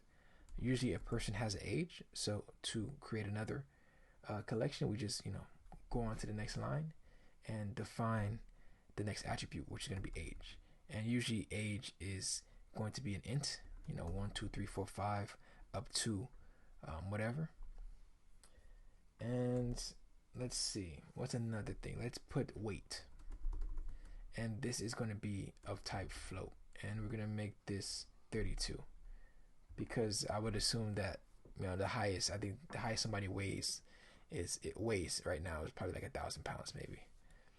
So that can fit within a float 32.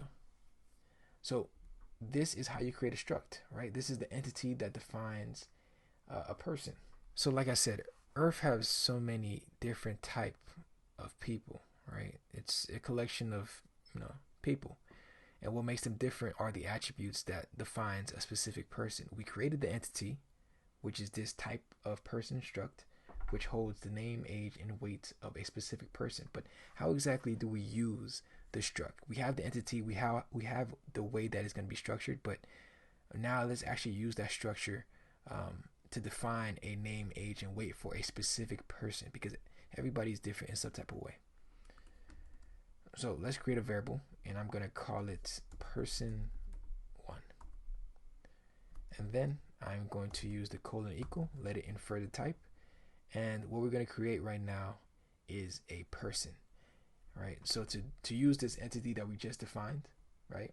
Because we created a structure of type person, and what makes a person is this name, age, and weight.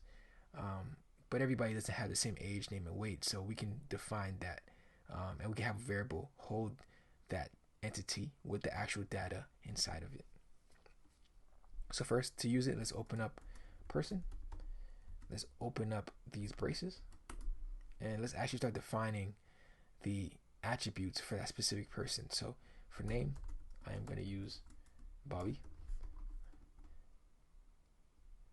Then let me see, then use a comma, and then for age, I am going to put that he's 30, and then for weight, I am going to put that he is 166.5 pounds. Save this. Now let's actually print this out and see how it's actually defined using this entity of type person. All right, so let's do person1, save this, go run, and boom, we see that inside of this person that's using this entity of type person, we see that it's Bobby. The age is going to be 30, and the weight is going to be 166.5. Cool.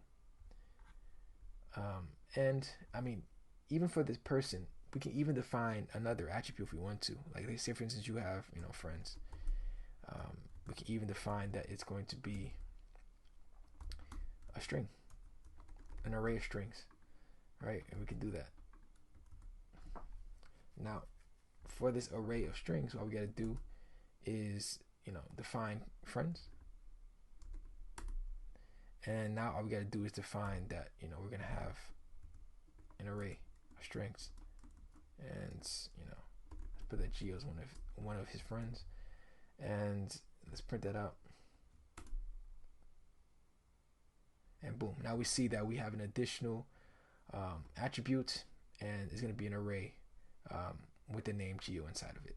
So there's so many things you can use to define a specific entity with a collection of fields. Say for instance you want to make an employee, you can put an ID associated to the employee. You want to create a person like we just did.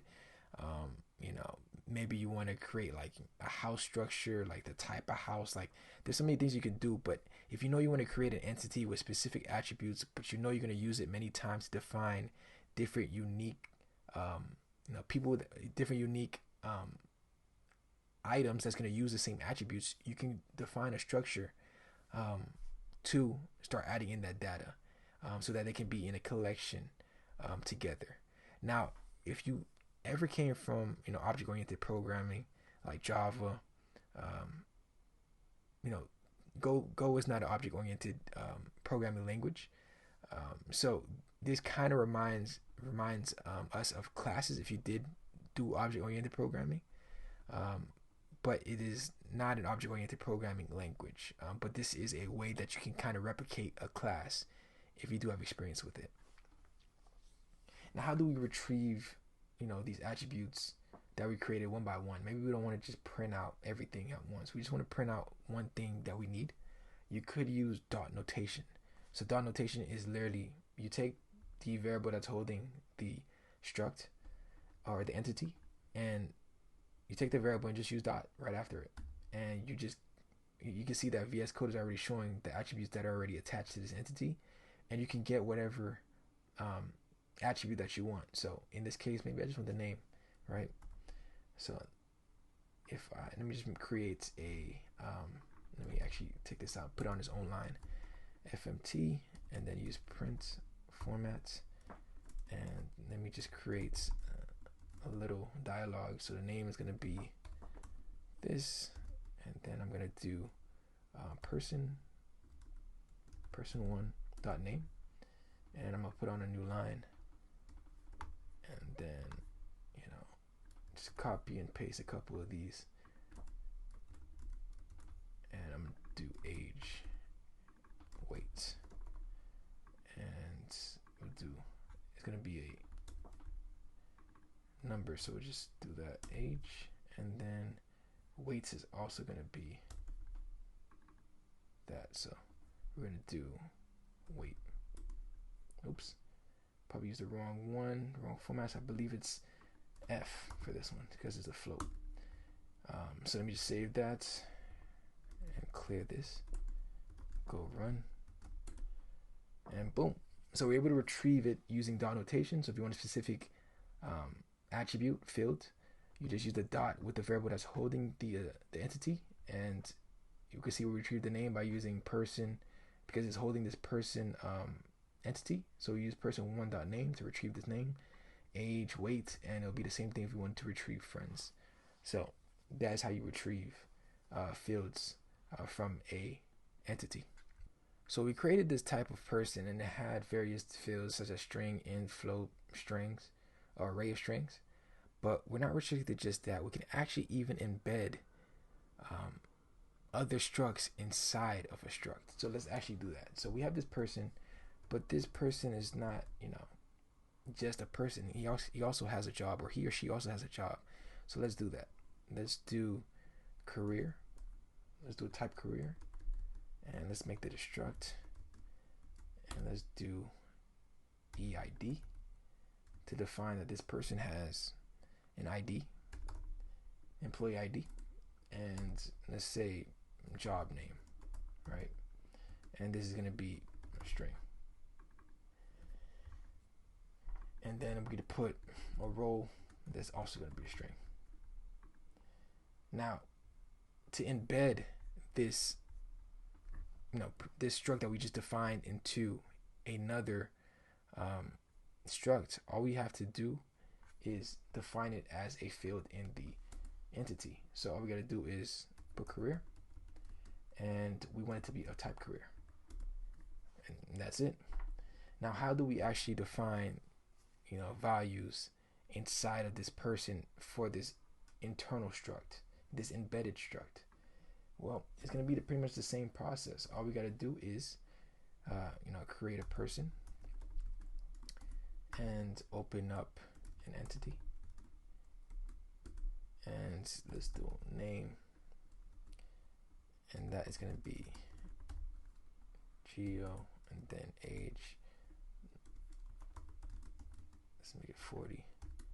Let's make it weight, make it 175. Friends, let's do a string of, let's say he knows Bobby, right? And then now let's get to career, and this is going to be of career. Open that up, and then we know that we had an EID, we had a job name, and we had a role. So all we got to do is use EID. Open that up. It says EID is 123. His job name was, I don't know, like let's say Publix, because Publix got a code following where I'm from. And let's put the role, let's say cashier. So boom, we created a person, and we defined the career that the person is working as, and you can see how useful this is, right? because now you can have a collection of data, right, associated to one variable. And now if we ever need to get data in regards to that person, right, it's easy to grab it using dot notation. If we need to know the person's name, age, weight, even their career, the ID, like so much information for one thing. And imagine if we have an array of, people, right? Because like I said, there's so many people on this earth. It's not just one person. Everybody's unique in their own way. And now we have ways to define, how different people are, right? So it's the same logic, right? You can get person, or let me print this out. Or let me print out the whole person. Print ln, so that we can see how it looks with all this nested data. It's a person. And then fmt dot print f, and then we're just gonna do career, because I'll be here forever if I have to print out everything. So we're just gonna do this. Let's do person, and as you can see, VS Code is already offering different ways that we can retrieve from career. So all you have to do using dot notation is define the person, because the person is holding the actual entity. Then use dot to grab the nested entity, which is career. So all we got to do is use person, which is holding person, the person entity, and then use the dot notation to grab the career, which is holding the entity internally for career. And now we can grab attributes based on career. So if we need the EID or the job name or the role, we can do that. Now I'm gonna just grab the job name. So then we can save this, clear this out, go run, and we see that, look, we have initially, put a /n. I always forget to add a space so I can make this a little bit more clear.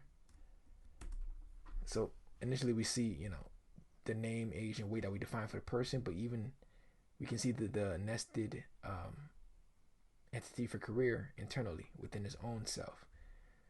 And we're able to retrieve it by using dot notation for that specific struct that we defined, and grab the field name internally for that as well.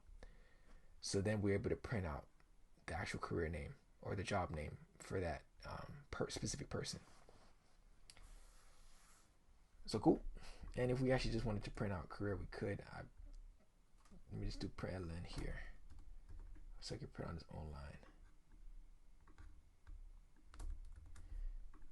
Clear that out, and you can see everything. So you can see specifically everything. Or if you just want the nested struct, you can just grab that as well. All you got to do is use dot notation to grab that struct, which is career, and it's going to show you everything associated to that. So it's going to be 1, 2, 3 for the EID.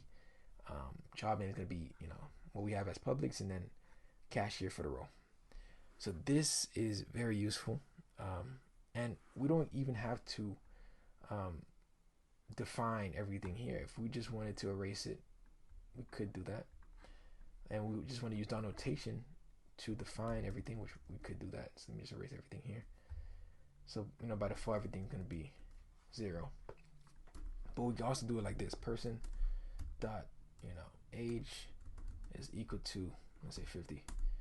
Person dot name is equal to Bobby. Let's make it with an I this time, and then it could be person dot career, and then EID is going to be 0. This person's unemployed. And then we could do person dot career dot job name, make that unemployed. Working hard, if you're looking for a job, it's okay. So we just print out this person, we'll print out the career, and let's see what it makes for us.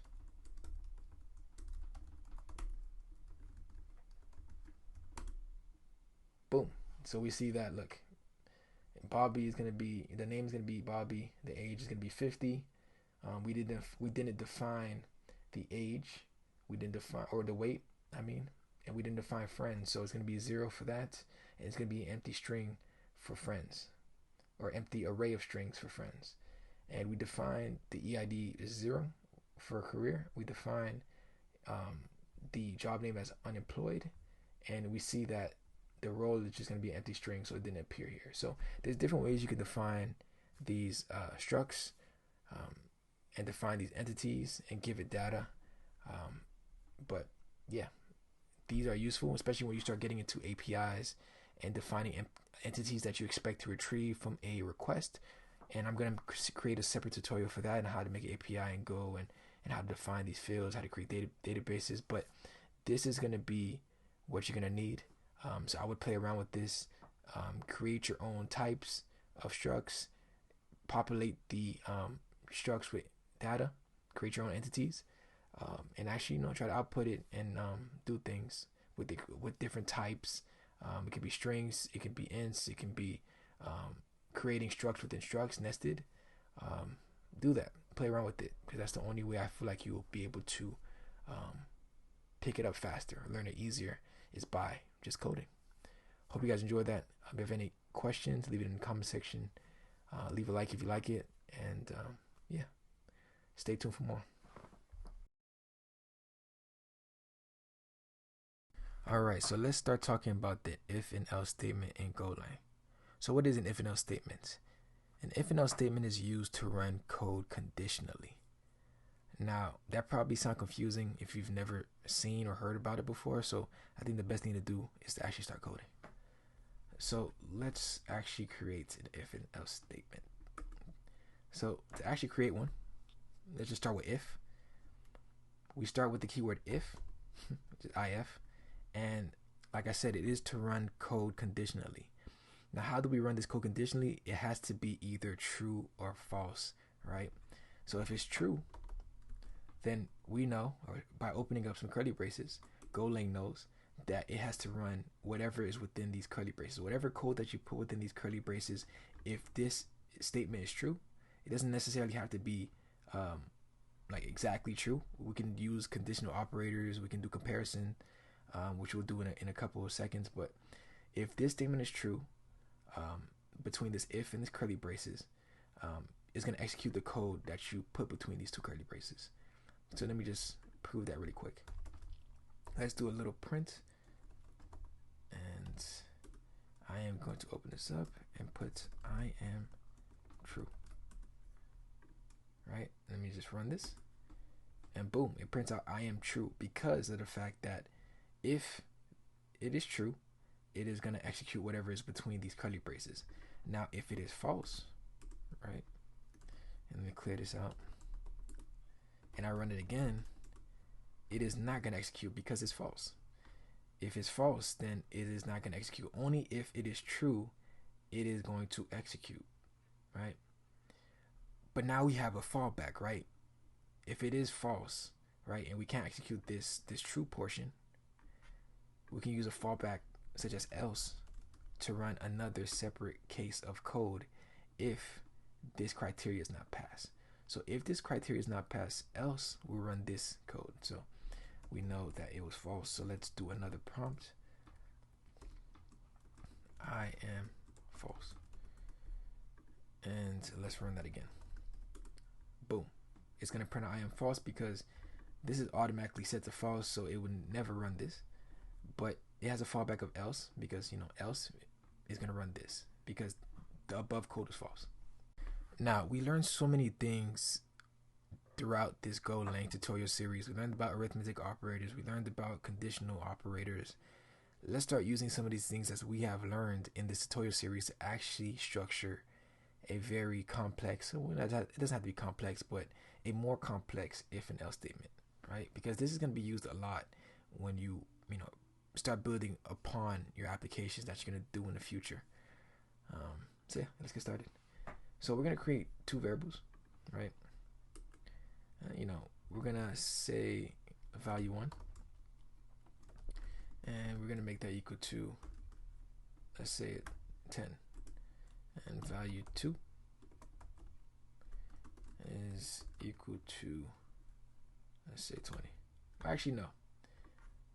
Let's create a structure. We just talked about structures. I want to go back and make, like I said, I want to make it a little bit more difficult, right?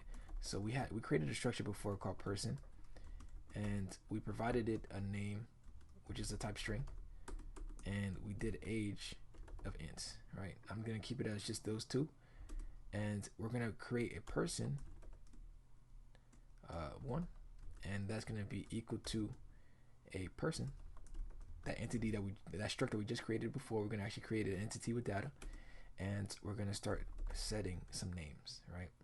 And we're gonna make that geo, and we're gonna make the age 18. All right, so what seems to be the issue here? Okay, I guess you have to put a comma no matter what. Save that, and then now we can do one thing. We could do is, look, you're going to a bar, right? You have to be 21 to enter, right? So let's say we got to check your bouncer at the front, and now we got to check everybody's ID, right? Let's check if this person is the proper age. So what we can do is we take person one, we can take the age, and now we can check if that person age is greater than 21. If it is greater than 21, you may now enter the bar. If not, then we could put you can enter the bar in, and let's make this a format and let the person know how many years they have to wait until they can enter the bar. So let's do that, and then let's do 21 minus the person's age, right?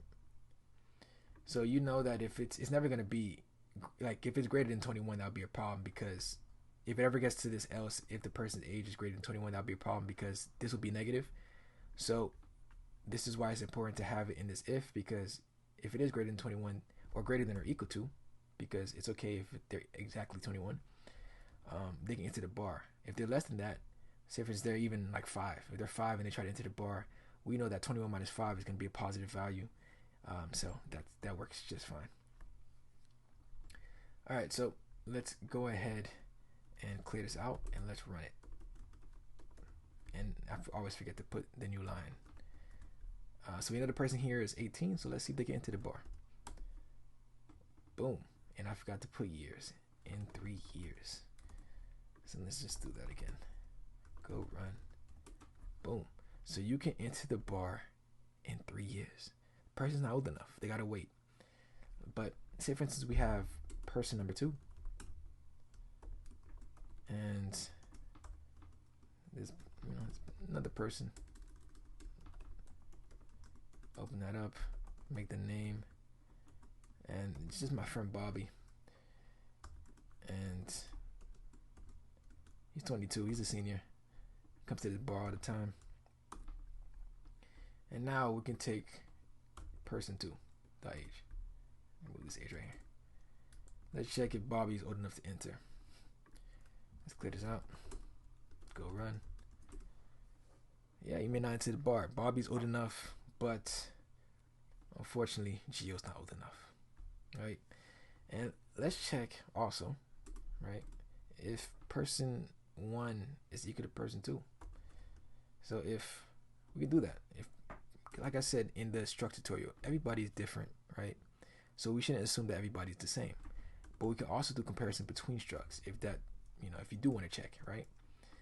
So if person 1 is equal to person 2, then we can print out we are one and the same. Else you can print out we are different. Clear this out.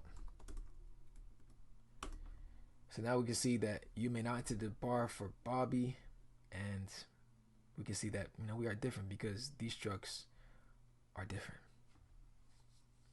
Now, what if we want to do multiple checks, right? I said we can use a multitude of things that we learned throughout this process. So let's try to use some conditional operators, right? Because we also have name, right? We can do a comparison between names. So let's do if the person age is greater than 21 And right, let's say we can do let's do a check between the names between the two people, just to make sure that they're not the same, they're not using the same ID, right? So first I like to put these in parentheses just to make sure that the if statement knows that we're just trying to do this logic right here, and we're trying to do another, we're trying to group them. We're essentially, this parentheses pretty much groups this comparison or this conditional together. And remember we learned about ands, that means both of these statements that we're about to group has to be true. If it's not true, then it's gonna be false and it's gonna go to this fallback. Because if we were to use or, like we learned, it can be either or can be true. But I want to make sure that both of these have to be true for them to be able to enter the bar. So person1 dot name is not equal to person2 dot name. As long as person1 dot name is not equal to person2 dot name and person2's age is greater than 21, they can enter the bar.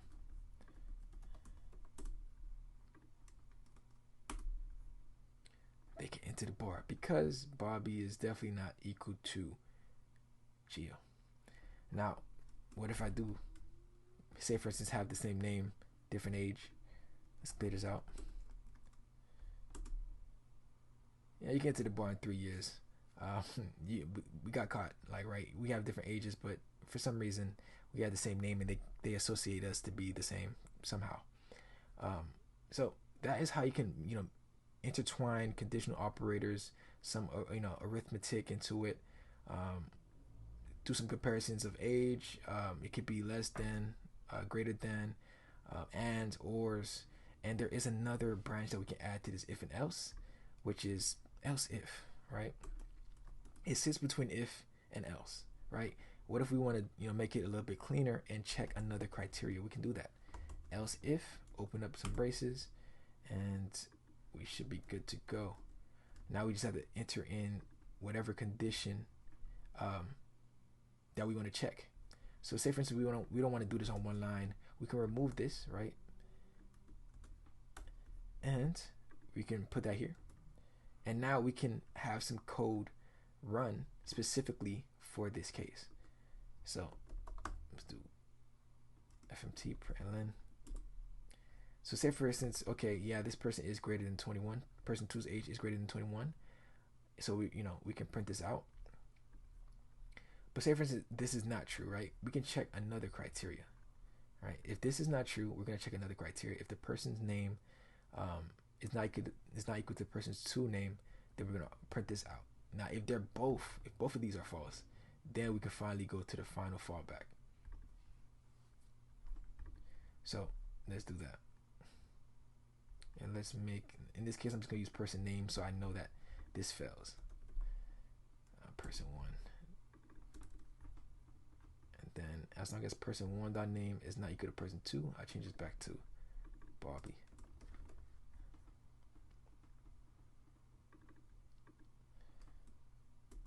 Okay.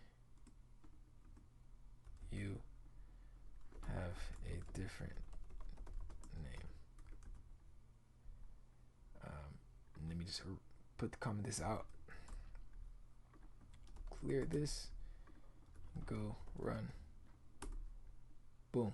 We have a different name. So yes, this was false, right? Because we set this to 18. So this condition is not going to pass.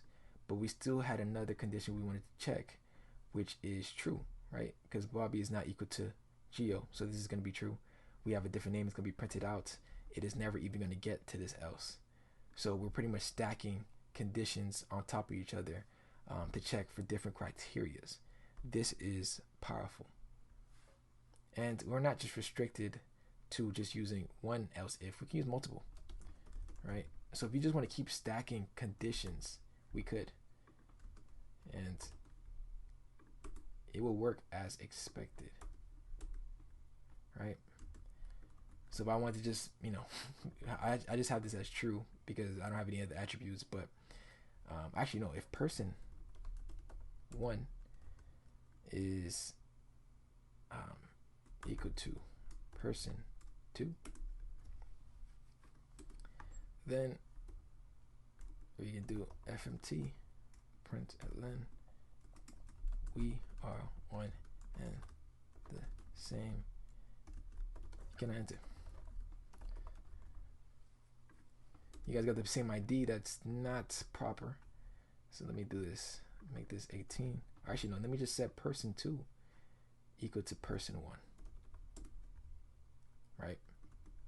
And let me do clear. Go run. We are one and the same. You cannot enter because person 1 is equal to person 2. If person 1 is equal to person 2, you're the same person. So you can't enter. You're using the same ID. That's not how it works. So this is powerful. If you want to have, stacked conditions to be checked and to have different code to run on those conditions, you can do that. If you want to, check for certain attributes, you can do that. So just take what you learn, play around with this. There's so much you can do with this, and honestly, there's also cleaner ways of doing this. We're going to talk about switch statements next, which kind of does this similar things to this. Based on specific criteria or specific cases. So stay tuned for that. But this is if, else if, and else statement branches in Go. And this is how you create them. And you're not restricted to just printing things out. You can do many things within it. It just executes whatever is between these curly braces based on the condition that you set. As long as it's either true, then it's going to run it. But if it's false, then if you have an else statement, it's going to fall back to this else. Now, you're not even forced to use an else. If you don't want to fall back, you don't even have to use the fallback. Only if you need a fallback, you can use the else. But if you just want to have an if statement, then you can use the if statement. But make sure that you have the curly braces. You're not allowed to not have the curly braces. Everything has to have the curly braces for the if and else. So, hope you guys enjoyed. If you have any questions, let me know. Alright, so now it's time to dive into switch statements in Go. So what is a switch statement? A switch statement helps us evaluate expressions and matches it to cases that we define, right?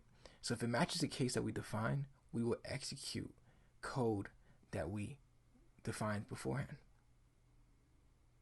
So it's very similar to an if statement, right? So for if statement, we know that if the expression that we passed is true, then it'll execute some code. But in the case of a switch statement, we take in an expression, and if it matches a case that we define, then it will execute the code that we created for that specific case. So let's create an example. Let's see how we actually use a switch statement in Go. Alright, so to create a switch statement in Go, all we got to do is use the keyword switch.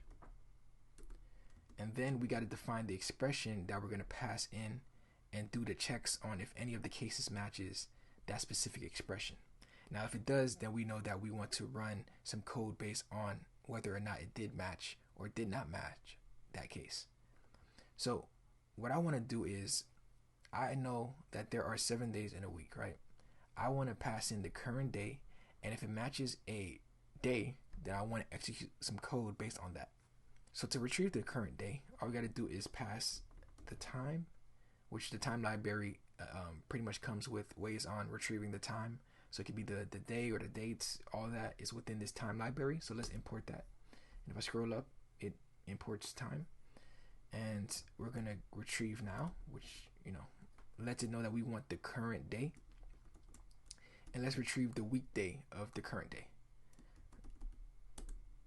So boom, this should return what today really is.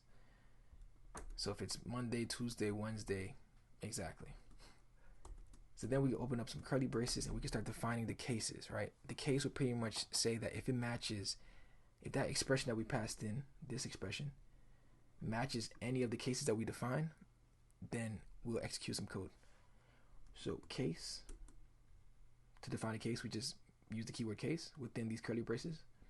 Define the value that we want to match, or define what we're going to match with this expression. So say, for instance, with time, we can define the specific day. So if, say, for instance, today is, Sunday, we can use time.Sunday, and this will now do the comparison to see if this weekday returned by the time library is returning the day of Sunday.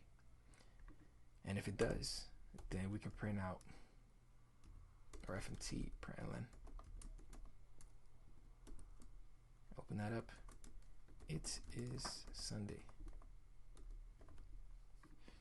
Now there's 7 days in the week, right? But we can split it up between weekend and weekdays, right? So let's do another case on if today is Saturday.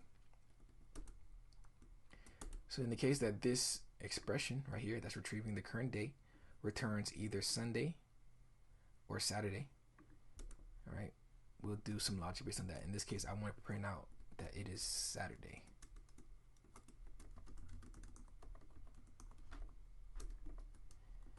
Now, just like with the if and else statement, right, what we can define a default, right? If it doesn't match any of these cases, then it'll default to, you know, this case, that this final check at the end. So if it doesn't match any of these cases, then we'll default to running whatever is in this default case. And this is very similar to the if and else, because if and else, if it didn't, you know, return true, then it'll fall back to the else case. But in this case, since we know that it's not Sunday or Saturday, we know it's still a weekday. So we can print out it is a weekday. All right. So let's run this really quick. Boom. Today is actually Sunday for me in the time of this recording. So the reason why it's printing out it is Sunday is because this is returning Sunday, and it will print out it is Sunday. Now if it was Saturday, it'll print out it's Saturday, and if it's Monday, then, you know, it'll default to printing out that it is a weekday, because we don't have cases for Monday through Friday. So it's going to default to this. All right. Now, say for instance you want to just put whether it is a weekday or a weekend, we could do that, right? So let's say we just want to print out it is a week, and we can do that, and we can place, you know, multiple expressions or multiple checks in one line. So if we put a comma after the Sunday and put Saturday here, right, and we can erase this case, we could put it is a weekend, right? And now that shortens it by a lot. And if we run this again, it's going to say that it is a weekend, because like I said, the time of this recording, it is a Sunday. So it's going to check whether it is a Sunday or Saturday, print this out, and it'll default to printing out it's a weekday if it is any other day. We're able to put as many expressions in this case as, you know, as we want, as long as we put a comma in the value. So if I want to put time on Friday, if you consider Friday as a weekend, you can do that, and then it'll run it if it matches any of these three. And if not, then it's going to go to the default. There's also a different way that we can use a switch statement. So say for instance we don't want to use an expression here. We can do that. We can remove this, and we can define a variable above. So in the previous tutorial, we used an if and else statement to check if a person is old enough to enter a bar. We can use this switch statement to do the same thing. So let's define a variable called age, and I'm going to make it 18. And we can create cases based on this variable that we created outside of the switch, because now we remove the expression out of here. It's not going to check for whatever is here because we didn't put one. But we can also use a variable outside of the switch and do some checks for this case. So let's say we want to check if the age is less than 21, right? If the age is less than 21, which is using the variable above here, we can do some code based on that case, right? And this is very powerful, right? So now we can do, okay, you cannot enter. So now we can define as many cases as possible, right? So now we can do case age is, you know, greater than or equal to 21, right? You can do FMT, print something out, or really you can do anything that you want here, but in this case I'm just going to print out something, and I forgot the colon right here. And you can enter. And if we want to even set up a range, we can even use if you're, you know, greater than or equal to 21 and the case is, oh, not case, but age is less than, let's say 50, because maybe after 50 you shouldn't be drinking. I don't know, whatever rules that you want to set up, you can do that. But if the age is greater than or equal to 21 and the age is less than 50, so exactly when you reach 50 you shouldn't be drinking, I guess, you can enter. And then after that, by default, if you're less than 21, then you cannot enter. If you're greater than 21 but less than 50, you can enter. But if you're older than 50, or if you're greater than 50, or if even 50 itself, then let's find something else to do.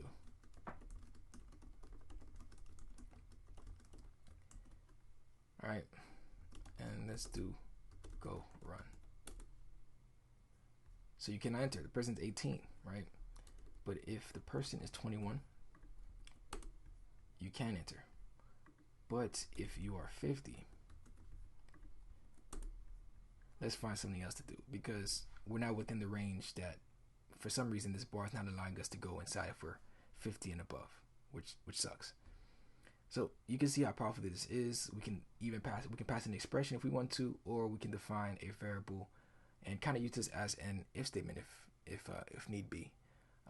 It really depends on the case that you need it, right? If you want to define cases before, you can do that. I would say an if statement is powerful in a case that we can nest things a little bit more.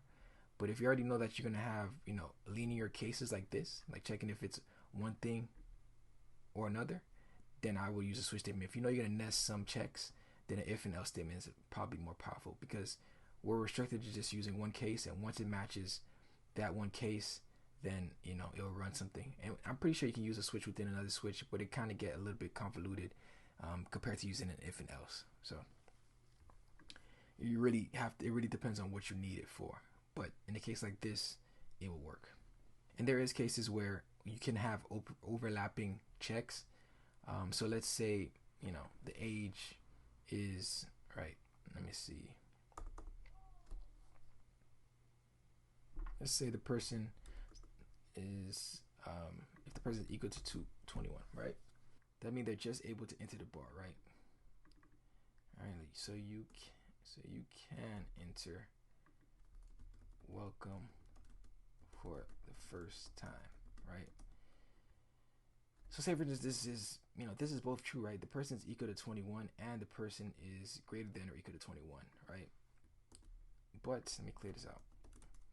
If I run this, it is only ever going to reach this case. It's not even going to see the second case, because it already passed one case, right? It's not going to continue on. It's just going to pass that case, run this code, and it's going to end after that, right? So this is why it's important to realize that, yes, these cases can overlap, but whatever is first is what it's going to do. Now, if we were to move this case above, right, and clear it out and run it again, then we should expect to see this. So whatever case that it matches first is what it will run first. So you have to think about that as well. There can be overlapping cases where both criteria are proper, but since this case came first, then that's what it's going to run first. So if you need, if you need to run, multiple things based on this case, maybe you might enter the same. Maybe you have to change the logic around, or maybe an if and else might be more useful, because then you can have both checks. You can have an if for one criteria and then another if for the second criteria. So this is why you have to pick the proper approach for these things. And if you just want to run one thing, then the switch is fine. But if you want to run multiple things, have multiple checks, then an if and else will probably be more up your alley. So hope you guys are able to understand that. Leave a like and subscribe if you enjoyed it. And yeah, on to the next tutorial. Alright, so let's start going over loops and range in Golang. Let's get started. So in previous tutorials, we went over maps, we went over arrays, we went over slices, and these items were placed into, like I said, boxes, and we were able to retrieve them by using an index or by using a key. But there's also another way that we can retrieve these items. We can loop through them. We can iterate through them. What do I mean by iteration? I mean, we can go through them one by one and retrieve first the index, and we could also retrieve the actual value.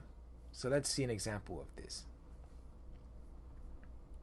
So the first thing I want to go over to loop through one of these is a for loop. All right. So what is a for loop? It is a way for us to go step by step using a starting value and an ending value. But we have to let Golang know where we want to start at and where we want to start at and where we want to stop. So let's create a for loop. So a for loop is created by using the keyword for, and here is where I want to let Golang know where I want to start. So I'm going to create a variable and I'm going to call it I, and I am going to assign it a value of 0. This is letting Golang know that I want to create a for loop, which is going to be used to iterate items or this index that I'm creating, or this variable that I'm creating, one by one, or however much that I'm going to let it know to step by. So I'm going to start this value at 0, and the next criteria that I'm going to set up is where I want it to stop. So I want to continue going until while I is less than 10, right? So once it gets to 10, I know that I can stop, but while it's less than 10, I want to continue going step by step. And remember, you have to put a colon for each criteria. So for the first criteria, I want to set it up for it to be equal to 0, this I. And then the second criteria is I want it to keep going as long as I is less than 10. Now I'm going to put another semicolon, and I'm going to pass in the last thing that I wanted to do. And this is how many times I wanted to step through. So what I mean by step through is, okay, how is it going to go? What's the pattern is going to be when it goes from 0 to 10? Is it going to go by 1? Is it going to go by 3? Is it going to go by 2? This can be created using this criteria right here. So I can do I plus 1, which means that I want to go 1 by 1. I can do I plus 2, meaning I can do, from 0 to 2 to 4 to 6. I'm going to keep it at 1. And, you can even do plus plus. Open up some curly braces, and now within these curly braces, we have now set up, a variable called I that will iterate, or that will, create a loop that will go one at a time until it reaches the value that is less than 10. So once it gets to 10, it will stop. And remember, we're starting at 0, so it's going to go from 0, 1, 2, 3, all the way up to 9. Because while it's less than 10, it's going to keep going. But once it gets to 10, it's going to stop. So we can actually take a look at how this looks by using fmt, print, len, and then we can pass in the variable that we created, which is holding the value of each step, and put it here, I. And I got to import fmt, and then save it. And then do go run, and then boom, you will see that it starts at 0 and it goes all the way to 9. That is the expected output. Now, like I was saying before, you don't have to do one at a time. We can make that equal to I, and then make it equal to I plus 2. So take the current I and assign that to I plus 2. And let me clear this out, and we can run that again. Go run. Boom. So now you see that it's going from 0 to 2 to 4 to 6 to 8, and then it doesn't even reach to 10, because once it gets to 10, it doesn't pass this check that I is less than 10. Now we said that if I is less than or equal to 10, it will actually take in that 10, because once I is less than or equal to 10, meaning that it will take the 10, we can continue going. But once it goes over 10, that's when it won't do it. So let's see. So now you'll see that it actually includes 10, because it's okay if it equals 10, but once it goes over 10, that's when it'll be an issue. So it's from 10 and anything less than 10. And we're going by 2, and you can use any number. We can even use 5 if we want to. So we should expect to just see 0, 5, and 10, because it's iterating by 5. It's increasing by 5. It's adding 5 each step. And then once it gets to 10 or anything past 10, it'll stop. So that is how you use a for loop. Now, when I was talking about arrays and slices, how can this be useful, right? Well, when we think back on an array and when we think back on a slice, what makes them so amazing is the fact that how Go puts that data in these boxes. And these boxes are retrieved using a thing called an index. We talked about this, right? These index usually start at a value. Like if you want to retrieve the first value in this, slice, or if you want to retrieve the first value in an array, what do? We provide the index of 0, because remember, it starts at a 0 and it increments up. So how can we use a for loop and array together? Let's see. So let's create, actually I'm just going to create a slice, call it S. Then open it up. I'm not even going to provide a limit. I'm just going to make sure that it is an int. Open this up, and then I'm just going to put some values in here. So 5, 6, 7, and then I'm going to save that, right? And then I'm going to change this I to increment by 1 each time again. And now what I'm going to print is I'm going to print each item in this slice. So what I'm going to do is I'm going to grab the variable that's holding the slice, open up some brackets, and I'm going to place the I inside of it. Now I don't want to go up to 10 because that can be dangerous, and I actually want to see that, right? I want to see what would happen if I keep iterating when I know that the length is beyond what's actually inside the slice. What happens? Well, a big problem happens. It panics because look, the slice length is 3, right? But we're letting this for loop know that we want to go all the way up to 10. That's an issue because there is no value at past 3. So that will break it. That will cause it to panic, and it will let you know right here, like, okay, the index is out of range, right? So keep in mind when you're trying to use a for loop with this index, or with these with this array or slice, keep in mind you have to know the length of the array or slice, because it will throw an error if you do that. So what you could do is you can check while I is less than the length of S. Remember, we have this function of length that just returns how many items is in the slice or an array. So we know that once it gets past or once it's equal to the actual length of S, we can stop, because remember, a slice and array starts at 0, right? So if there's 3 items in this array or slice, it will be, let me just put this in the comment, it will be 0, 1, 2, right? Because 0 will retrieve 5, 1 will retrieve 6, 2 will retrieve 7. So we don't need 3, because 3 will be out of range of the actual slice or array.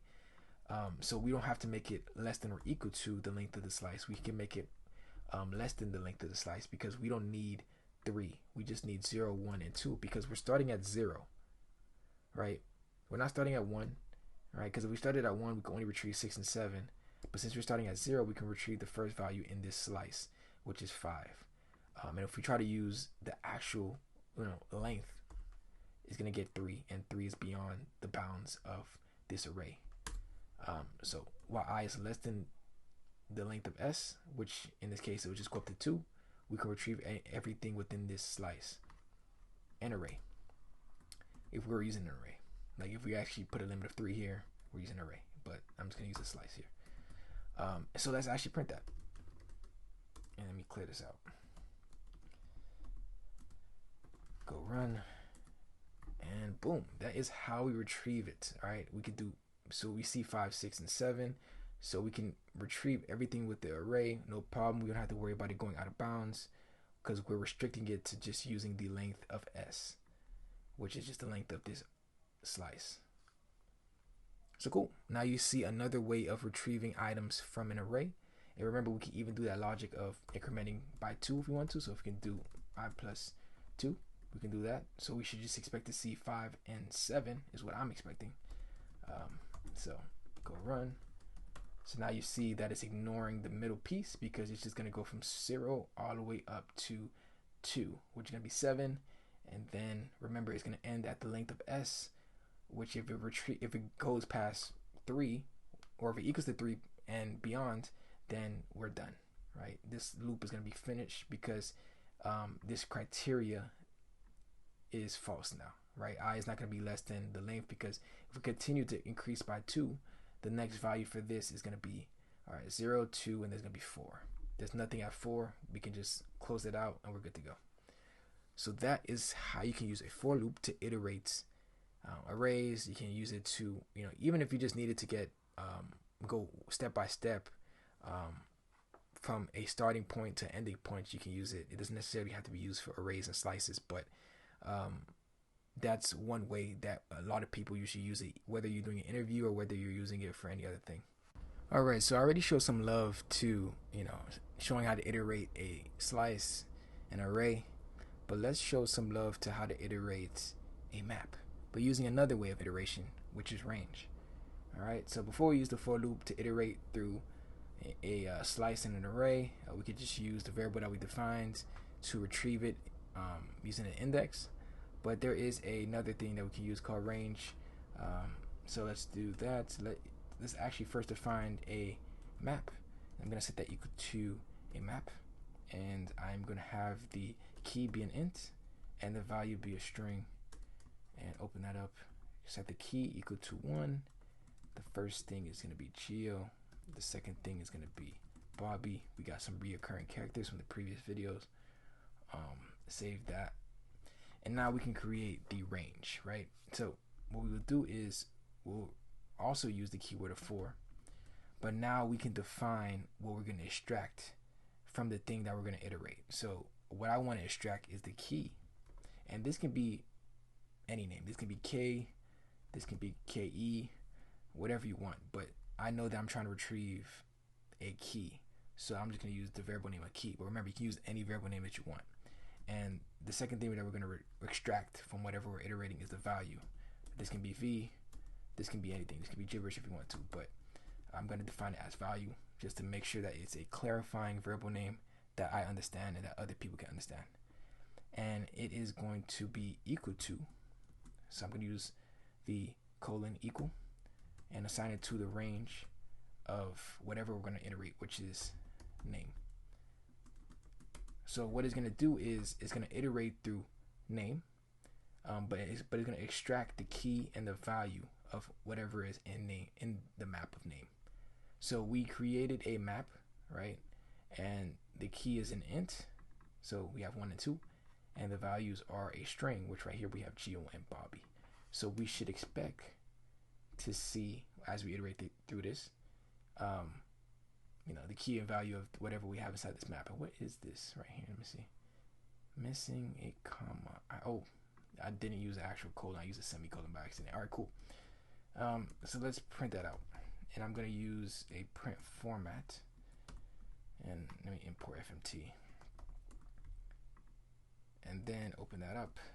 Create a little prompt. So let's say the key is, and I know the key is going to be a int, so I'm just going to provide a decimal, and the value is a string, so I'm just going to use this format, and then I'm going to pass in the key and the value, and I always forget to put a new line. Let me do that, and let me save that. So let me just go over again what I'm doing. I'm creating a iteration using a key and value that's being extracted from this name. So we're using the keyword of for because we're iterating through it through the range of name. This is another keyword that we're going to use pretty much that will allow us to extract the key and value from whatever we're going to retrieve from. So in this case, this is going to be a map of a key type of int and a value type of string. And created a little prompt. The key is whatever is going to inject is the key, and the value is the value that's going to inject. So let's run that. Boom, the key is 1 because that's what we defined here, and the value is Geo, and the key is 2 for the second one, and the value is Bobby. So that's how we can iterate through a map. Pretty simple, because now we don't have to memorize what exactly is the key. We can just iterate through it one by one, visualize and see what the key is. It was going to return the key to us, and it's going to return the value for us, right? And we're not just restricted to just using maps.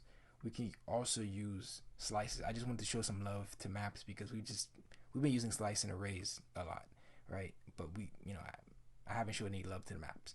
But let me just use like a slice right now. So I'm gonna bring back slice from the first part, and I'm gonna create a slice that is of type int, and I'm gonna use the same values 5, 6, and 7. All right, and then I'm gonna pass it in this range. So instead of using name, which is a map, I'm gonna use S, and it's not getting mad at us. The only thing that is getting mad is the fact that we're not using name anymore. So I'm just gonna comment this out, and I am going to still use this same format, but now we know that this array is of type int, so now we can't use a string for the format. We have to use another D. All right, and so it should be happy now. So what we're going to do is we're iterating through this s variable that's holding this array or this slice, because we're not providing a limit, so it's a slice. It's going to grow as we put things into it, so that's what a slice is. And the key is going to be the index in this case, because we're not defining a key like we would with a map, but it is still placed inside, or it is stored inside of this slice by this index, which is, I guess, would be considered the key, right?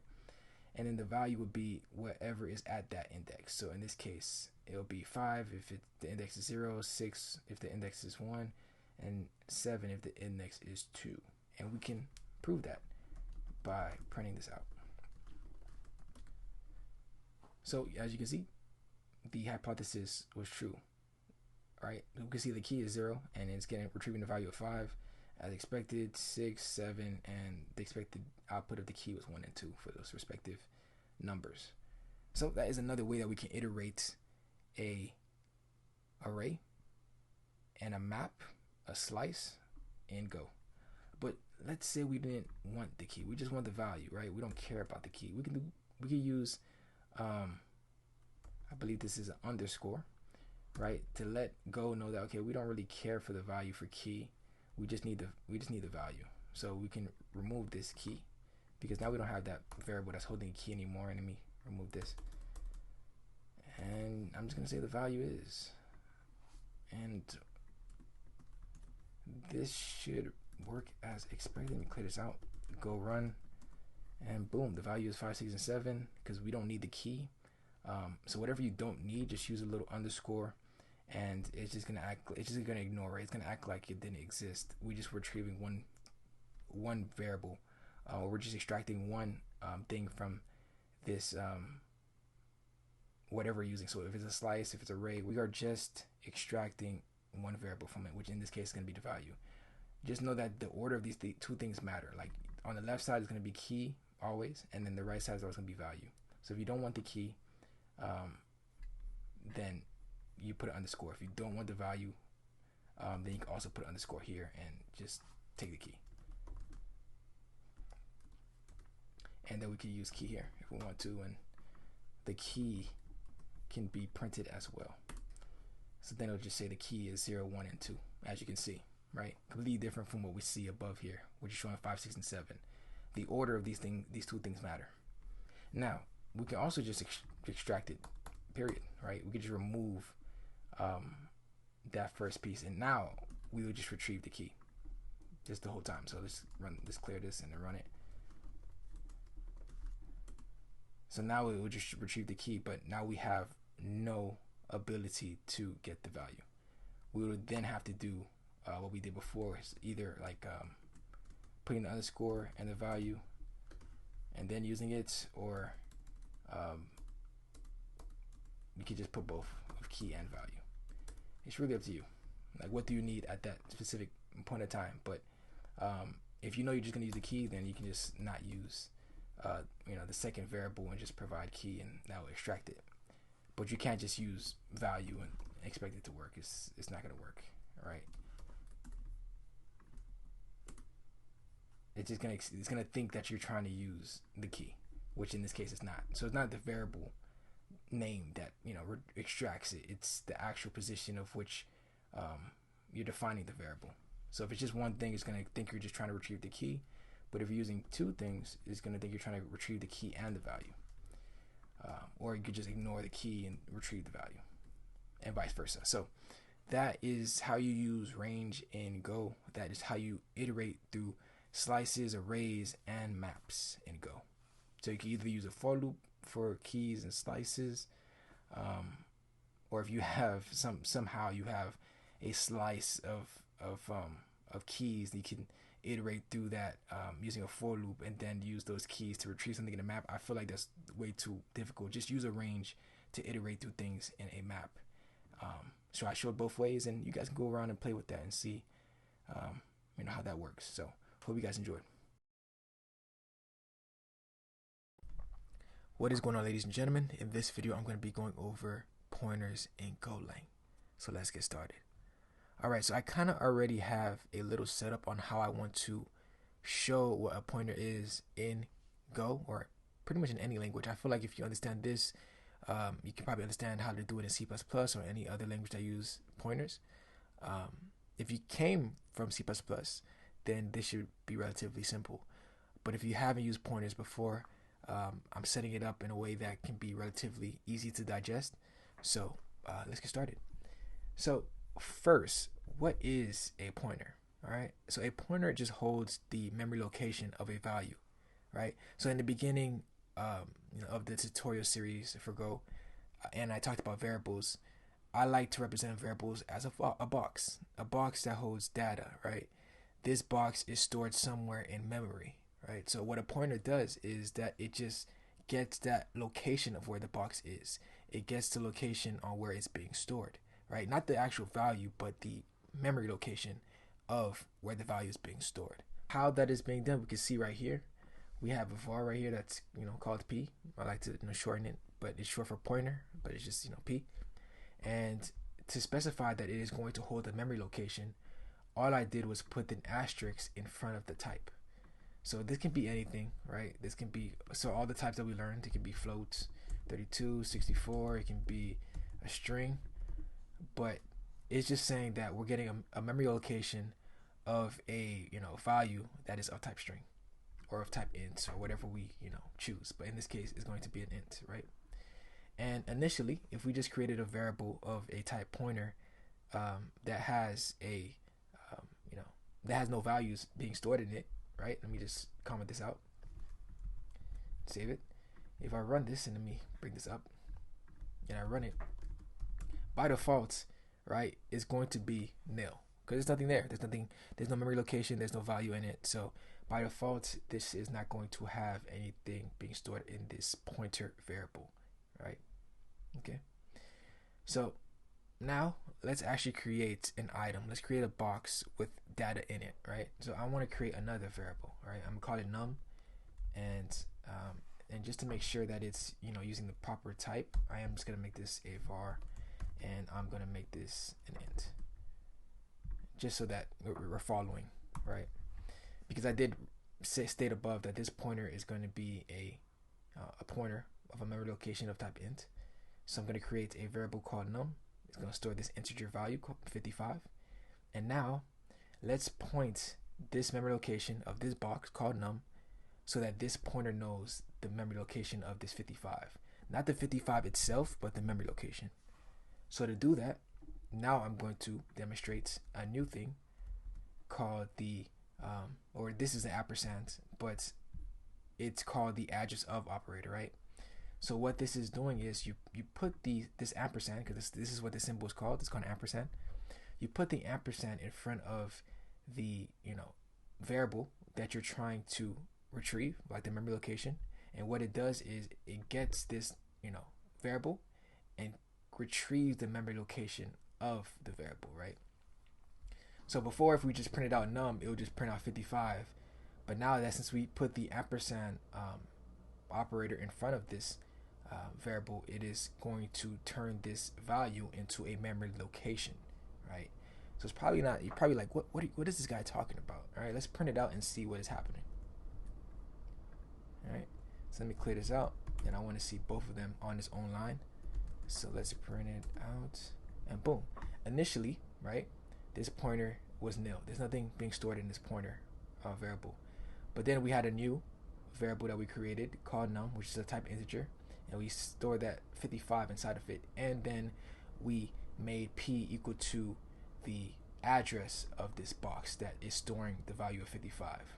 But because we're using this ampersand in front of the variable, we're saying we don't want the value, but we want the address or the memory location of this box, right? So the pointer, and I should say the pointer address or memory location, I'm gonna say the memory location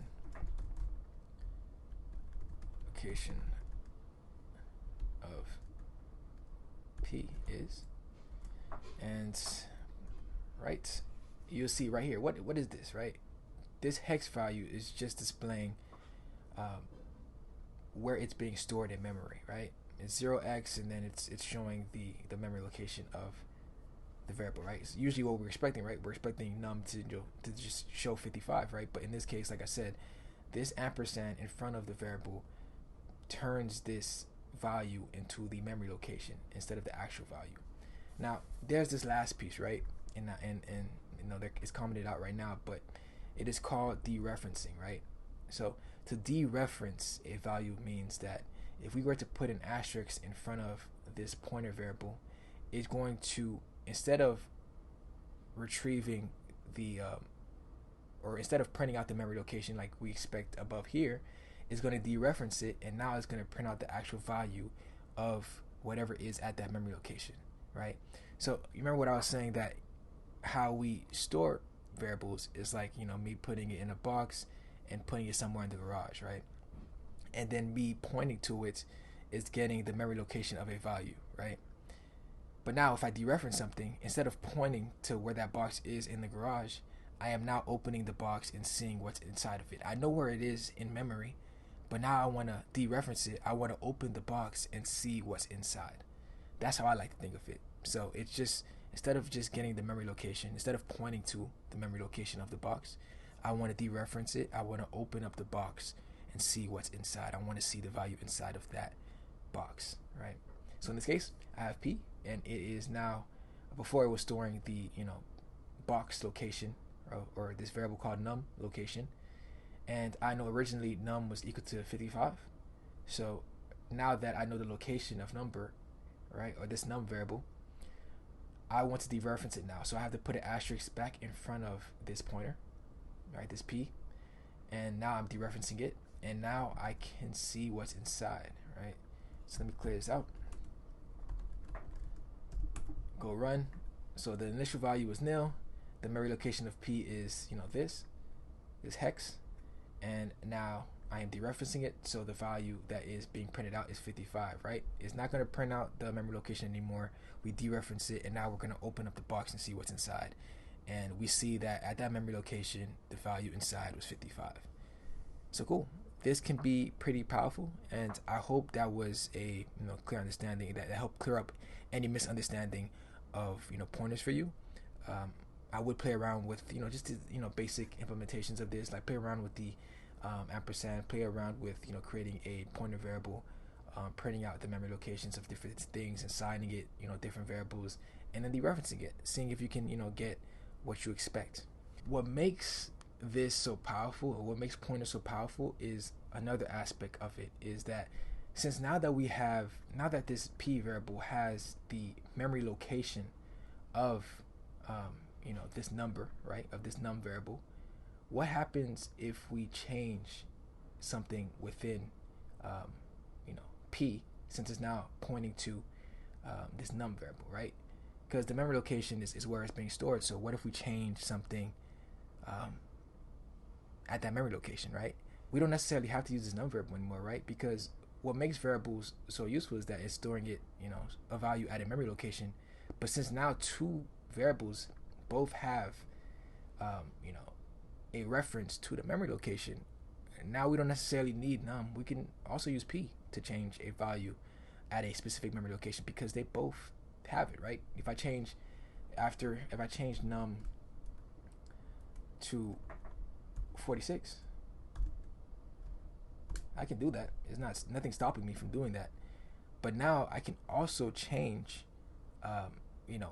num from P, because P also has a reference to where num is being stored. So let's try that.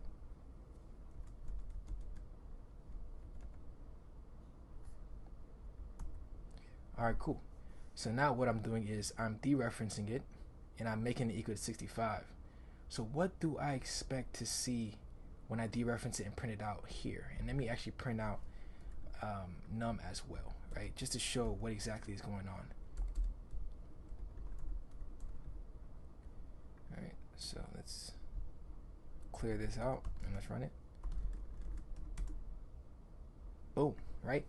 So isn't this crazy? So before we're still printing out the memory location, right? We know that we're holding the memory location of num from above here. But initially we changed the num to equal 46, right? So why do we see 265s now?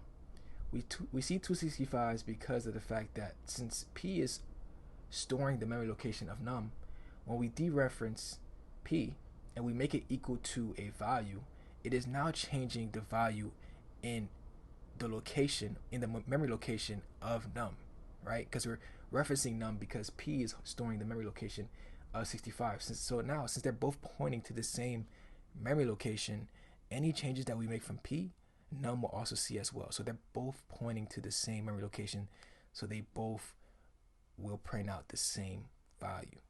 So that's powerful.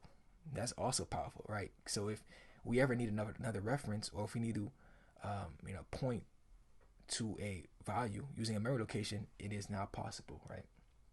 So don't feel like you're restricted to just using ints and floats and stuff. We can also use pointers with structs. So let's do that. So let me just create a quick struct, and I'm going to call this person, just like we did in the previous tutorials when I was going over structs.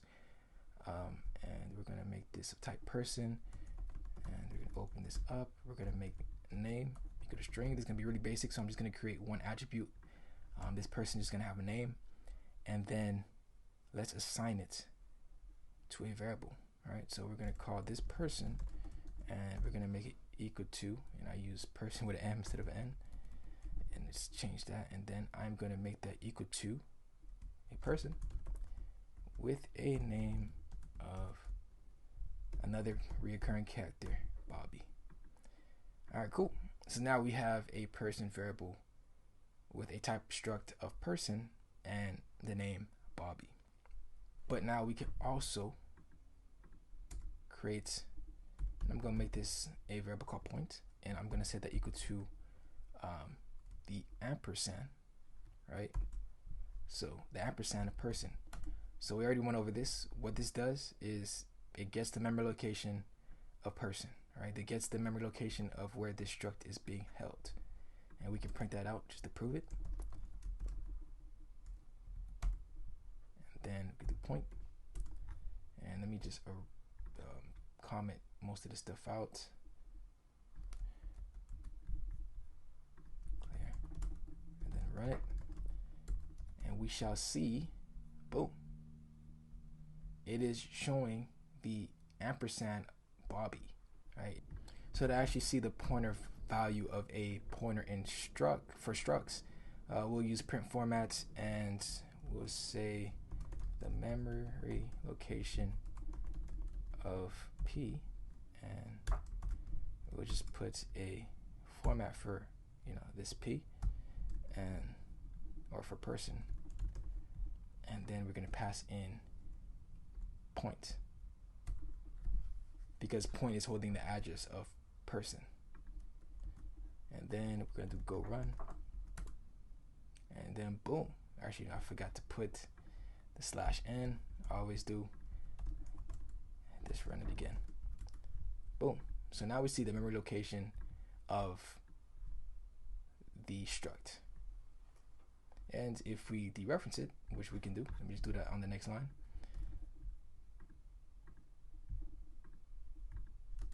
And actually, I'm just going to use a println for this one. And then I am just going to dereference it. Remember, use the asterisk in front of it and point. And then we can just clear that out. Go run. And then boom, we see Bobby inside as expected. It's just getting the value that we expect to see, because it's pointing to the same location that person's being held, and this person is holding the value of Bobby. But now it's retrieving it because we have the memory location being stored in point. So if we dereference it at that memory location, like I said, the garage example, we go into garage, we're pointing to the box of where we're storing it. Another person points to it, right? And now to actually see what's inside, we dereference it. We open up the box to get the data. If we want to change it, all we got to do is open it up, put the new value in, close it up, and it's still going to be pointing to the same memory location. All right. So hope that helps visualize it for you. I think that helped me a lot, but if it didn't, you can leave a question in the comments, and then I'll try my best to answer and provide some other examples or some documentation that may help. Now, we don't necessarily need, say for instance, we want to change something within the struct, right? We don't necessarily need to like dereference it like we did above here. Like remember we dereferenced it, set it to 65. Golang is smart enough to know that, okay, this point is holding a struct. So if we want to, grab name, right, we can do that. Or if we want to, just do point dot name, and that person changed his name to Geo, right? And right, we're still gonna dereference it here, but we don't have to dereference it to change the value inside of the struct. Golang is smart enough to see, okay, this is a struct. This person's trying to dereference it to change the value inside of the struct. We'll let him do that, right? So let's clear this out just so I can prove it. Boom. You see that it is not Bobby anymore, it's Geo, because Golang is smart enough to interpret that, okay, this person's trying to change a value within the struct that it's holding, and we're gonna let them do that. We're gonna dereference it ourselves and actually change the value. So if you're messing around with structs and pointers, you can just think about that. Golang handles all of that hard work for you, so you don't have to worry about that. Just point to whatever you want to change within the struct, and then if you want to print it out, dereference it, and do that. But yeah, that is pointers in Golang. If you have any questions, leave it in the comment section, and I'll do my best to answer them. And I am going to mess around more with pointers in the next video when we go over functions. But this, I believe, is a good introduction to pointers. But like I said, if you have any questions, just let me know. And if you enjoyed it, leave a like and subscribe, because there is more coming. Thank you. Alright, so let's start going over functions in Golang. So what is a function? Well, the definition that I like the most is a function is a chunk of code that we can run over and over again. And honestly, we have been using a function pretty much this whole tutorial series, right? We have this function here called main. And this is the central point that Go runs to run our application from the get-go, right? It runs, once we run this application, it runs anything within these curly braces, and once it executes everything within these curly braces, it stops, right? It does what it needs to do, and then it stops. It executes a chunk of code, and then it stops, right? And we can keep running that over and over again as long as we tell Go to run. So we kind of already been exposed to functions, or a basic version of a function to start off, but now we're gonna play around with adding things to these functions, and different ways that a function can be useful to us. All right. So one thing that people do on an everyday basis is math, right? Sometimes you might calculate mentally, all right, or physically using a calculator. Math, right? So let's create a simple function that will divide numbers that we provide to it. So to create a function, right, we just use the keyword func, func, and then provide a name that we want to use to call the function. All right, so main is a keyword that Golang, pretty much keeps for itself to know that it's going to call main when the application runs. So we can't use main, but since we know we're going to divide, we can use the name divide for the function. And we can open up these parentheses, and then open up these curly braces to put in the chunk of code that we want to run when we call this divide function. Let me put some space so it looks a little bit cleaner. Now, we can't divide without actual properties, right? So let's do that. How do we let Go know, or let the function knows that we're going to take in numbers to actually divide? Well, we can start specifying it, right? So let's create a name on what we're gonna accept inside of this function, and we're gonna create a thing called parameters. Parameters are inputs that we're taking into the function within these parentheses. So the first parameter that I'm going to put is, let's put a, right? I'm gonna call this a, and I am gonna accept a float 32 because when you divide, you can always get, decimals. So we should probably accept decimals from the beginning because we're probably going to return a decimal, right? And then we can provide a second parameter. All we got to do is put a comma, right? And we can put another parameter, and we're going to call this b, and then we're going to do float 32. This is just saying that we're going to accept in two inputs. One's going to be called a, and it's going to be of type float 32, and the second one, separated by a comma, is going to be b, and it's going to be also a float 32. Now, since both of these are float 32, we can remove, the first type. So now we have a and b, and now Go can see that both of these parameters are of type float 32. Now, if they're different, like if you have an int, then you have to put it. But if you know that both of these parameters that you're accepting is going to be of type float 32, then you could just remove the type and just have it at the end. And you're not restricted to just using two parameters. This can be the same even if you're using 4 or 5 or however many that you have.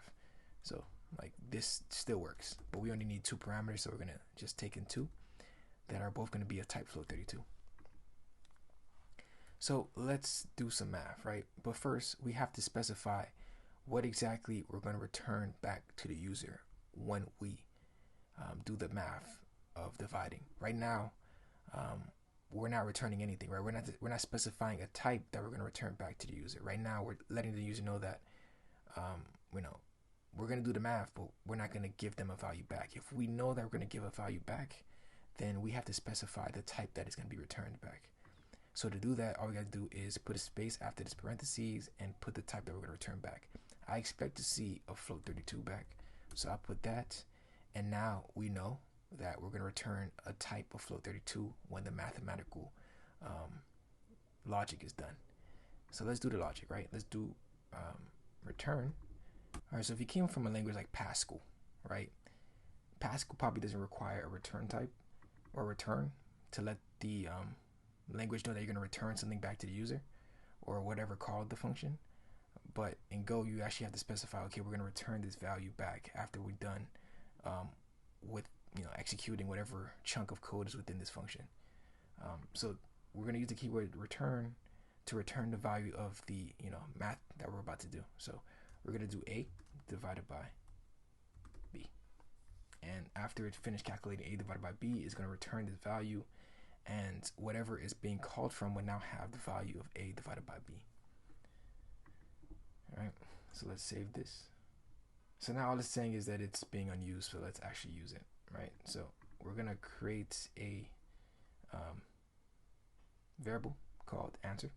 So just do ans, and then we're gonna set that equal to divide, and we're gonna do 10 for the first parameter. So when we pass in, so to actually call the function, right, we use the name of the function, open up the parentheses, provide the first value, which is gonna be a float, and this is going to be passed to the variable of a, or the parameter of a, and the second parameter we're going to put for when we're calling it is going to be passed to b, and then we'll do a divided by b, because now whatever we pass in is going to be stored in this.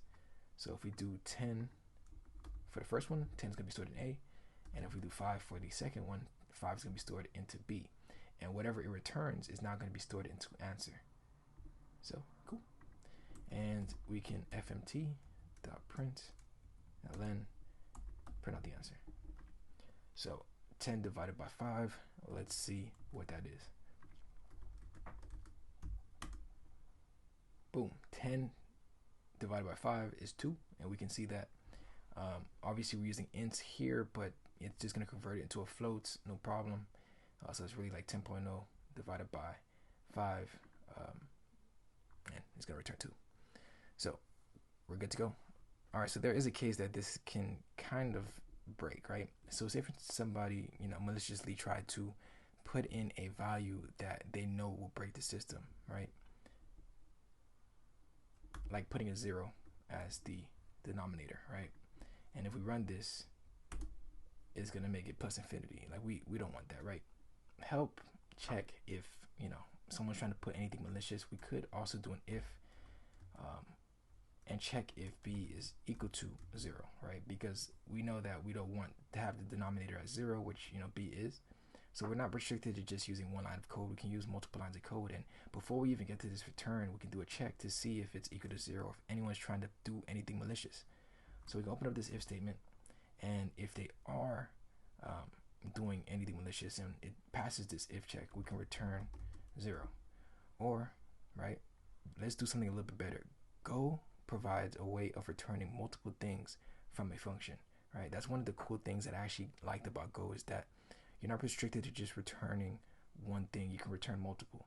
So to do that, all we got to do is wrap this return type in a parentheses and put the second thing that we want to return. So let's do error. We went over errors in the types for variables video that I created before, and errors is just wrapped. It's just wrapped in a string. So pretty much when we're going to return an error, we're just returning a message that is going to let the user know that this is not proper.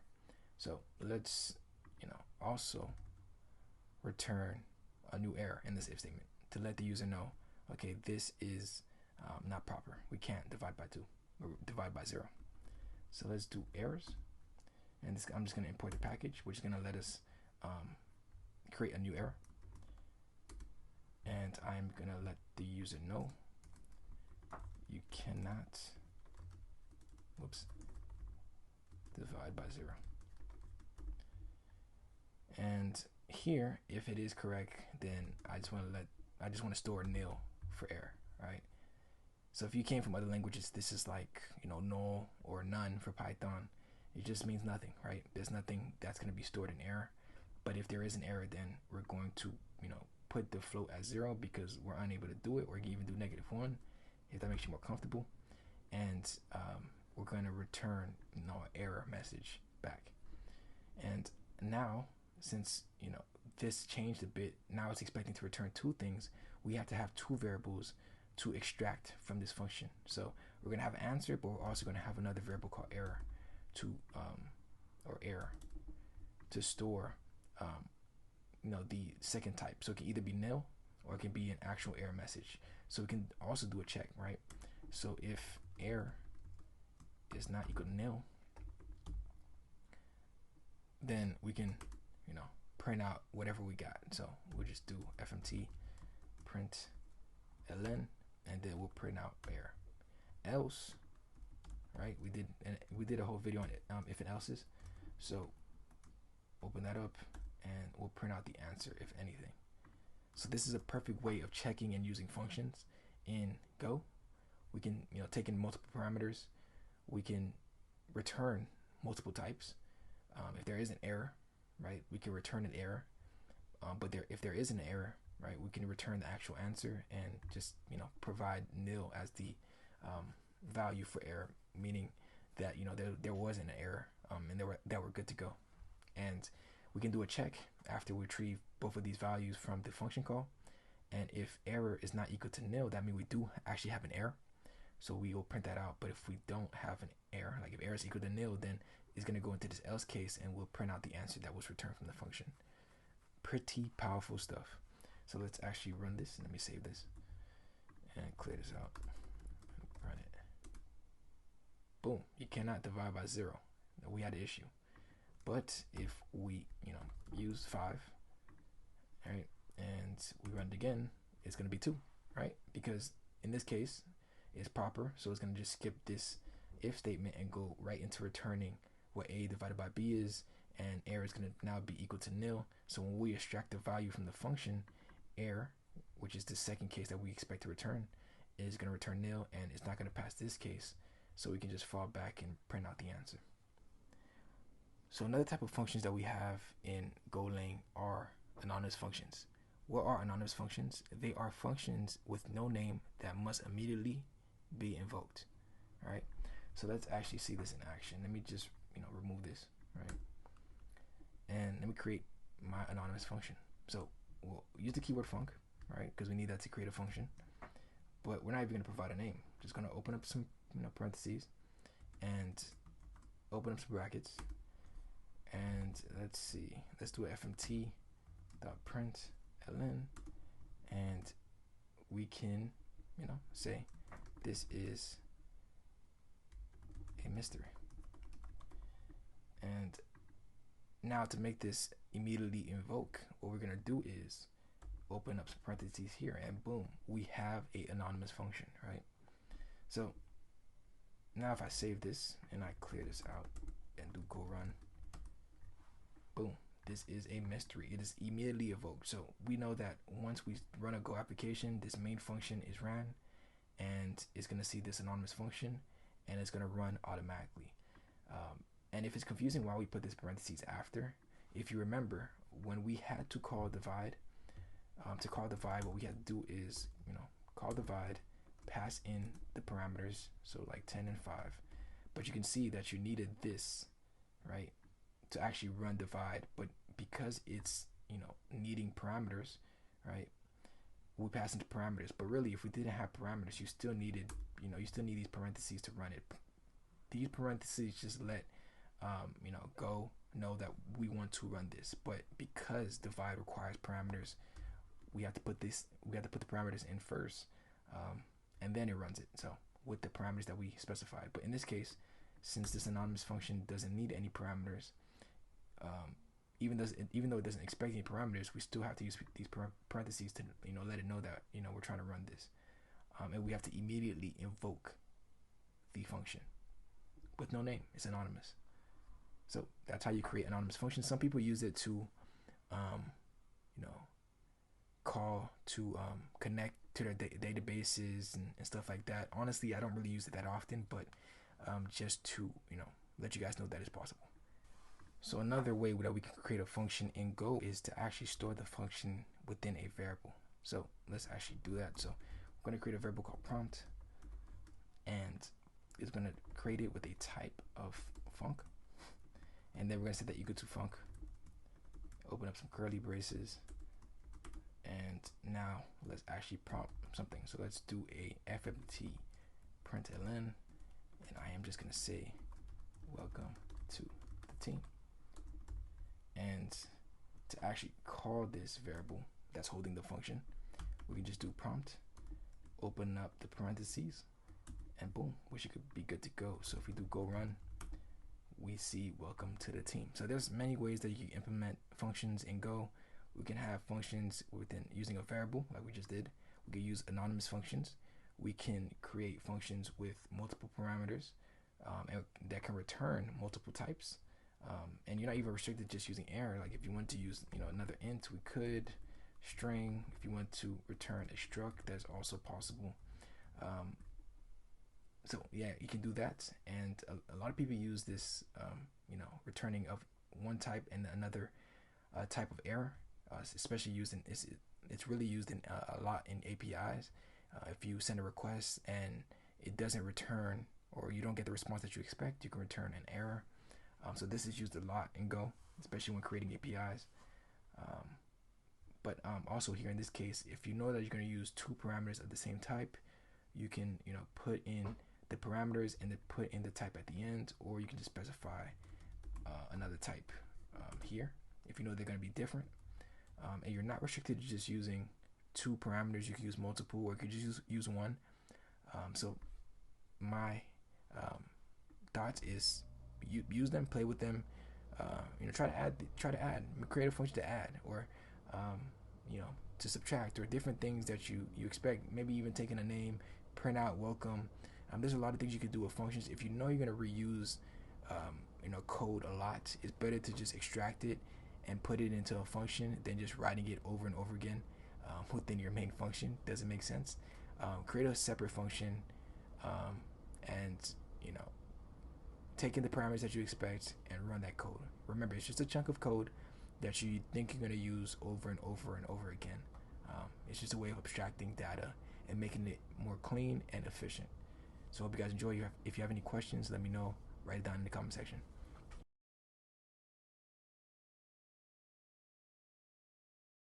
Alright, so let's start going over the meat and bones of why people love Golang so much, which is the GoRoutines. So a GoRoutine is a lightweight thread managed by the Go runtime. GoRoutines are multiplex to fewer numbers of OS threads. Now, what is a thread? A thread is the unit which executes the code under the program, right? So if you don't know exactly what that means, or if you don't know what an OS thread is, I am going to leave a link to a couple articles that helped me understand what it is. But just think of it as a thing that helps execute your code in a program, right? And that's why if you ever heard of multi-threaded applications, meaning there's multiple threads to execute multiple things at the same time, or to help run multiple things at the same time, or if you just have one thread to execute one thing in a specific order. So if you only have one thread, you can only execute one thing at a time. Now, that's where GoRoutines come into play, right? I already talked about how GoRoutines are multiplexed to fewer number OS threads, but with that one thread in Golang, you can run thousands of GoRoutines, right? So each GoRoutine will execute, a specific code instruction. So imagine if you could run thousands of instructions at the same time. That's what Golang provides, and that's why people use Golang so much when it comes to running asynchronous processes, right? So what is synchronous and what is asynchronous? I just said what asynchronous, but synchronous is a thing that has to be executed before it can go on to the next line, right? It runs in order. But asynchronous, right? You could run many things at the same time. It's non-blocking, right? Synchronous is blocking, meaning that you have to wait for something to finish executing before moving on to the next instruction. But asynchronous, you can run one thing and you can continue on to the next. And even while running the next thing, the previous thing that was just ran will probably still be running, and you don't have to wait for it to be finished and to continue on to the next thing to execute. And we'll see examples of this later on in this video. So like I said, you can have thousands of GoRoutines running concurrently on a single thread, right? This will be able to efficiently go in and out between executions of each GoRoutine, because Go handles that on the back end. GoRoutines are lighter in weight than an OS thread, and like I said, I'll put some articles in the description so you can read up on OS threads. But executing multiple threads could be a bit heavy, but GoRoutines make it lighter to use than normal OS threads, because they use little memory and resources. They use up to the amount of memory and up to the amount of resource that is actually needed to execute what you're trying to execute, right?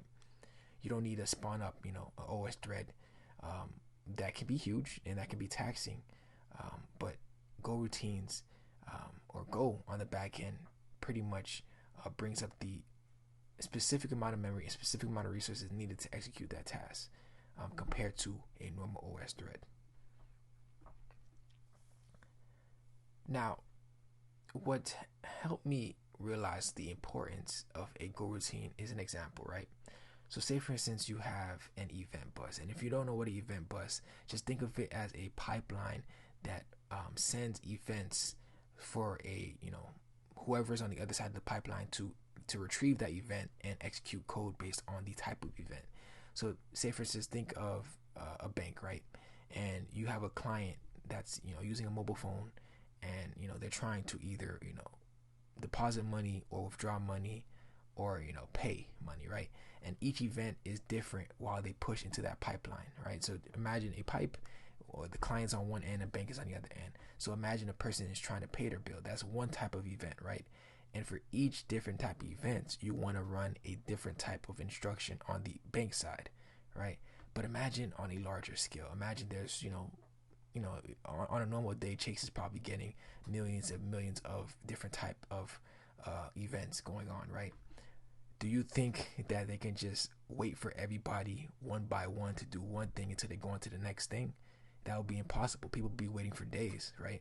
So you would want to use something like a GoRoutine to execute these events while also executing other events, right? You don't want to wait for one person to finish. You want to be able to handle these events at the same time, all of them at the same time. So that's one important example to understand on why GoRoutines are such important to use in times like this, where on a large scale, on a large company, you would want something that's lightweight and efficient to run these events asynchronously. All right. So each go routine will be attached to each type of event that is being set to chase. So say for instance, somebody's trying to pay their bill, someone's trying to deposit something, someone's trying to withdraw something. Each one will be assigned to a go routine, and they will be executed, and the user will be able to retrieve a response when that go routine is done. But you don't have to wait for that person in Idaho to finish depositing his money for the next person that's in Florida to withdraw money that they need. You can do it all at the same time with great speed. And I'm gonna show a nice little quick example on how to do that. But I want to give an example on why it's important to be asynchronous in a time that a lot of people may be using your application. Right? We can't wait for one thing to be finished before we execute something else. We have to be able to execute multiple things at the same time. So let's see how to create a go routine. All right. So I'm going to create a function which we learned before called printed. Right. We learned how to create a function, but I'm going to call it make a function called printed, and I'm going to just take a parameter called it, and it's going to be a string, and all this is going to do is print out whatever you place as a parameter. And let me actually import this, and I'm just going to create a for loop. Right. And we also went over this in the series, but to create a for loop, just create a variable, and I'm just gonna make that equal to 0 initially, and while I is less than 5, I'm going to loop through this, but I'm going to increment it each time by 1, and I am going to create a go routine. Right. And what is this? Let me see. Boolean. While I is less than 5, this should, oh, forgot to put the semicolon. All right, cool. So to create a go routine in Go is beautiful, right? It's very simple. All you got to do is use the keyword go. Boom. So that's all you got to do. And this will pretty much run this, whatever you choose, whatever task you put after this keyword as a go routine. It will run it asynchronously. So what I want to do is I want to print out, while I'm printing this thing out in the for loop, I want to run it asynchronously. So I'm not waiting for this to be finished. I can go on to the next thing. So let me just do print in loop, and let me just do a print up here, print it, initial print, and I'm going to make another print right here, and this is just going to be an anonymous function, and I'm just going to call this message, and I'm making this a string. Open it up, fmt dot println. Gonna print out the message, and I'm gonna pass in the message as I call in the anonymous function. So this is a message using a go routine. And then what I'm going to do is I'm going to sleep for a second. Now what this does is that it pretty much pauses for a second. Now we don't have to necessarily pause for a second. If you want to pause for an hour, you can. If you want to pause for a millisecond, microsecond, whatever. But I just want to pause for a second, and I want to print out that I am done. Now, why do I do that, right? Why am I doing this? It's because with a go routine, because it's running on a separate thread. Actually, let me remove this extra parentheses. But because it's running on a separate thread, right?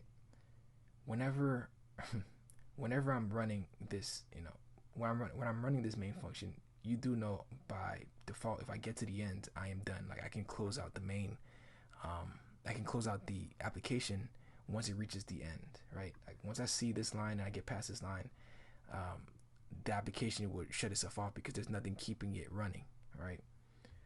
So if there is something running in a thread that's not finished executing, because it's not synchronous and it's not going to wait for it because it's running on a thread because it's using a go routine. Once I get past this line, right, this is technically still synchronous. Once I get past this line, it's gonna end the program, right? It's not gonna wait for the GoRoutine to finish, because the GoRoutine is asynchronous. We're still waiting on the output, but so it's somewhere being executed, but since it's not blocking, right? Since this is the last blocking piece of code, once it gets past this line, it's gonna end the program, and we don't want that. So we want to wait a second, because honestly, we don't have to wait too long. It's just printing stuff out. So we can just wait a second for it to finish, and once it's done executing, then we can finally print out the last thing, and then you can close out the application. So let's see that. And actually, no, let me take this out. Let me take out the second, and see what happens, so I can show you guys what exactly is happening. Boom, right? So I'm printing the initial thing, right? And I am printing out fin, right? But it was only able to have enough time to print out one thing in the loop, right? All right, so it got to this point, and right before this thing was about to end, I was able to get one thing in the loop, which is right above here. First, you can actually see that it's asynchronous, that it's not waiting for this to start executing and finish executing before it gets to this line. So that's the cool thing about GoRoutines, that we're not waiting, it's not blocking, it's just going to the next line. So you can see that it's printing after this, but the bad part is that because this program ended, it only had enough time to print out one thing before it ended, right? Because it's not blocking the application from stopping.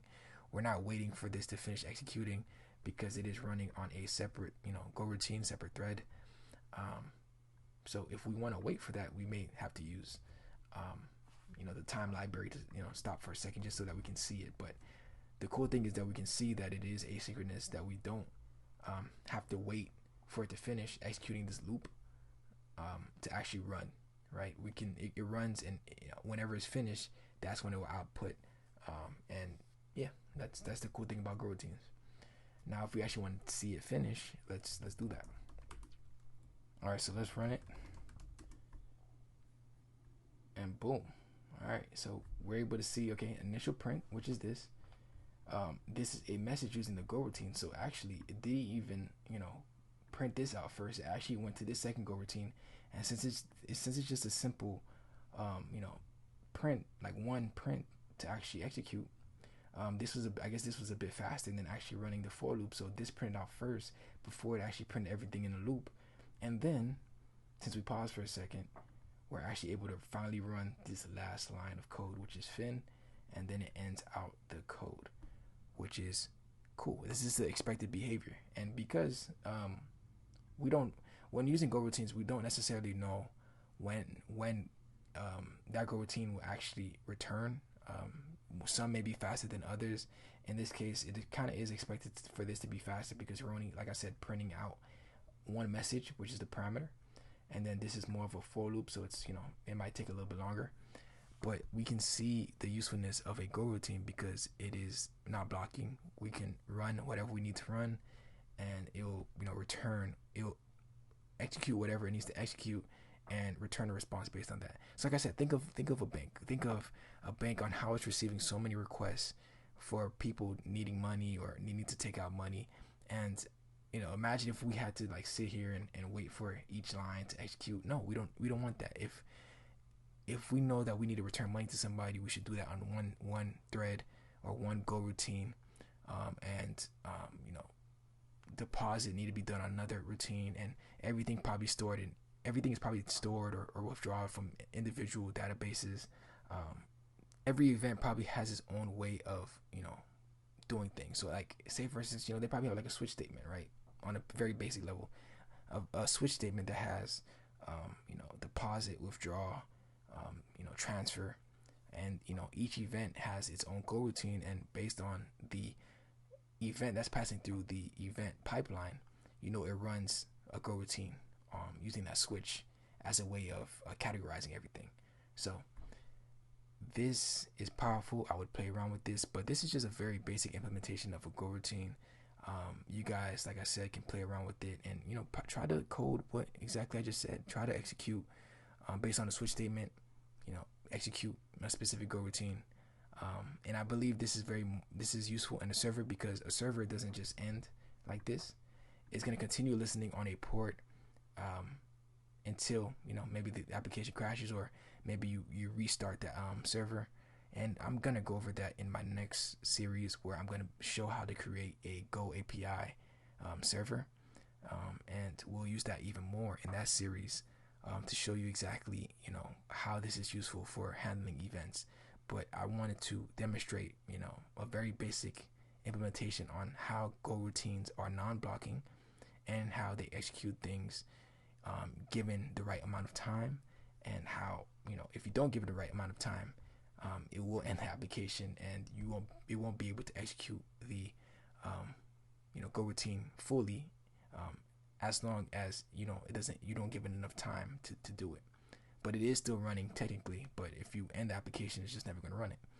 So hope you guys understood that. If you need any assistance, or if you need better understanding, check out the description. I'm going to put some stuff on OS threads and more information on GoRoutines, some articles that I felt helped me out.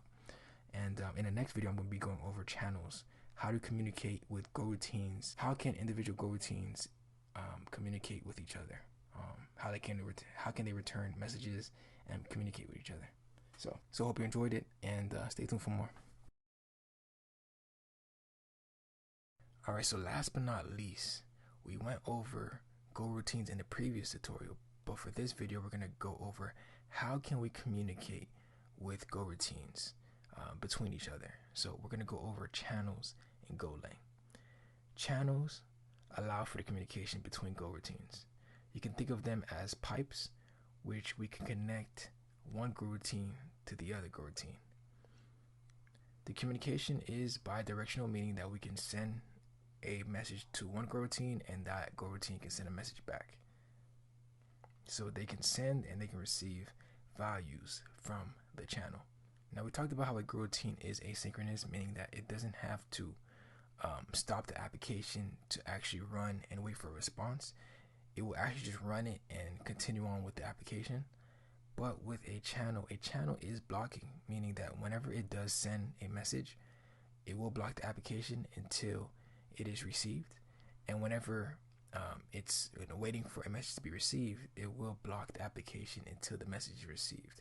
So channels do block when it comes to communication between GoRoutines. So let's actually show how to create a channel.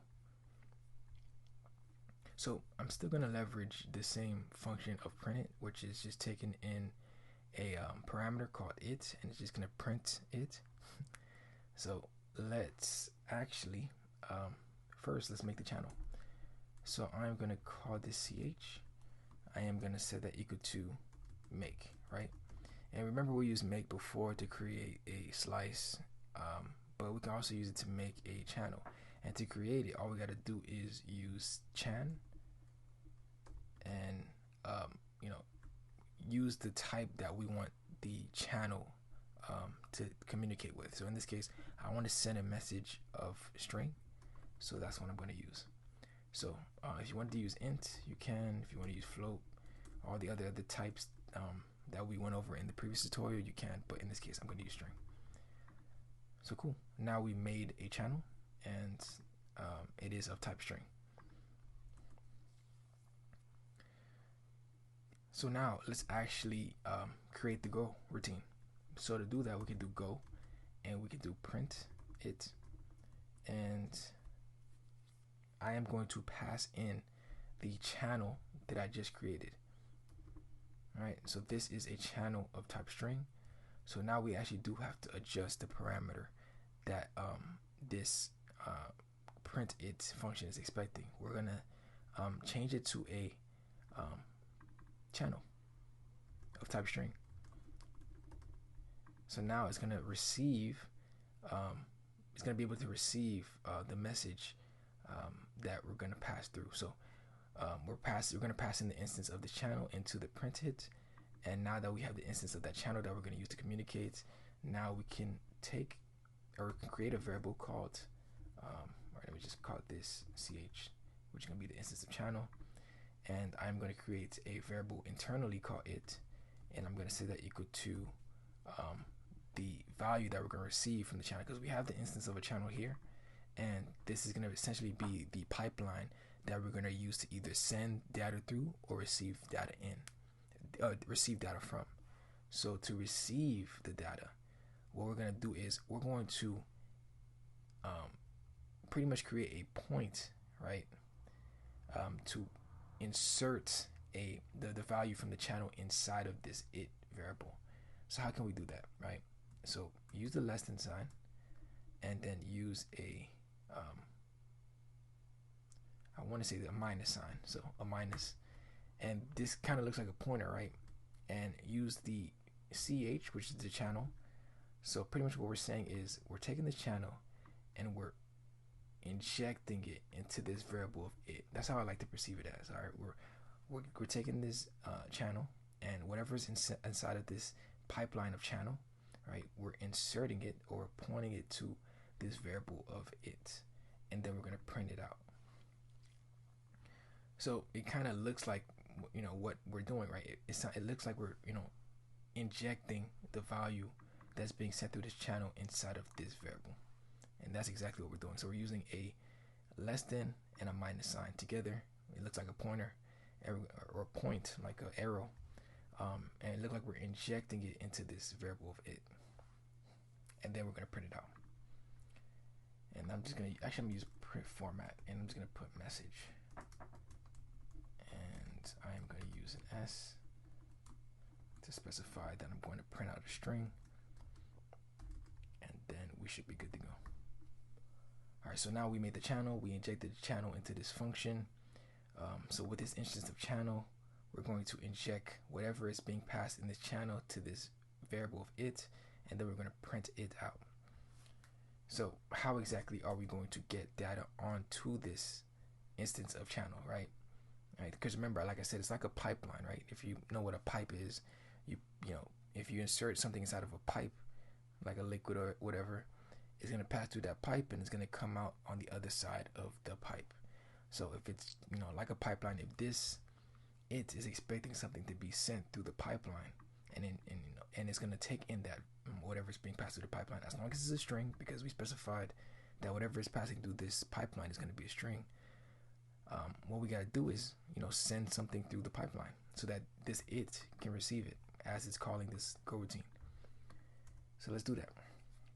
So let's pass, right? Let's take this instance of channel, which is, you know, ch, and let's pass a value of string to it.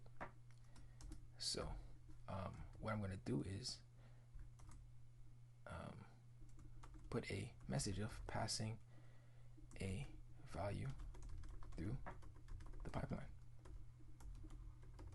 right? And now we can close the channel. Cool. So now we know, right? So let me just go over this step by step. So we created a channel, an instance of a channel that is going to be of a type of string. So think of a pipeline, right? But everything that passes through this pipeline has to be a string. Then we're going to use a GoRoutine on this printed function, which is taking the instance of this pipe, right? So we're passing this pipe so that it knows where to receive the message from. And how we're receiving this message is using this arrow to inject whatever is being passed through the pipe to this it variable, and then we're going to print it out right in this prompt. But it, you know, it's going to wait for it to actually receive a message through this pipeline.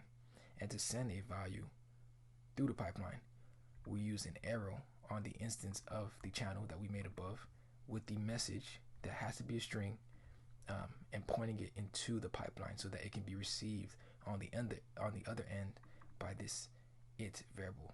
All right, that's expecting a value through the pipeline. And then once we're done with this, it's going to close the channel. It's going to close out the pipeline, meaning nothing can be passed through the channel, and we're good to go. And this is blocking, by the way. Like I said in the beginning, these channels are blocking. All right, it's going to wait until it's finished executing. This is going to wait for the message before it continues on to this next line. All right, so yes, we're running it, but it's still waiting, or it's going to be blocking until we send the message. So once it receives the message, it's going to print it out, it's going to finish executing, and then we can close it out. So let's see. Let's actually do go run. Actually, I always forget to put a new line right here. So let's clear this out. Oop. Clear. Go run again. Boom. So message, passing a value through the pipeline. So that's exactly what it's doing. It's passing this message to the channel, and you see that we called the GoRoutine way before actually passing a value to the pipeline. So what it's going to do is going to get here. It's going to say, okay, we're waiting. Okay, we got the message on this next line, and then we're going to print it out. And we can keep doing that. Like if we do this again, right? As long as it's not closed, because once we're closed, we cannot pass anything in that channel. But if we do it beforehand, we can run that again. So we can do passing a second message. And clear this out. So yeah, if we run it now, right? Boom, now we can see message passing a value through the pipeline, and now we see the second message of passing a second message. So boom, that is how you use channels, and that's how you can communicate with GoRoutines, right?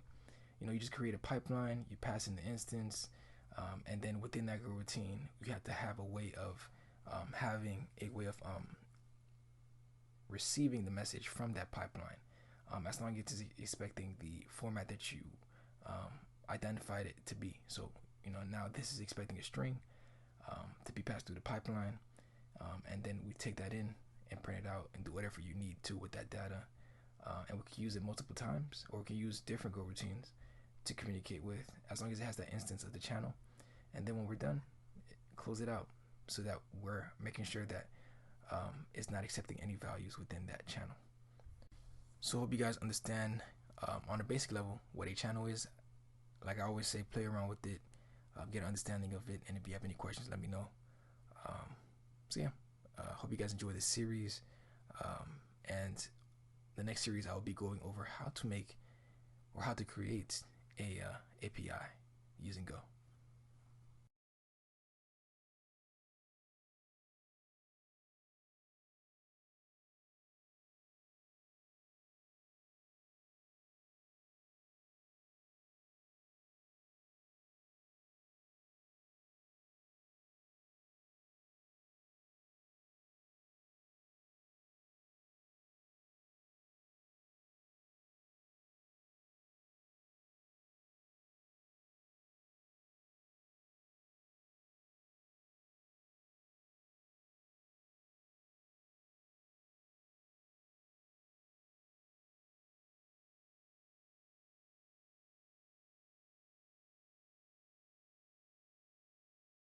So I hope you guys understand on a basic level what a channel is.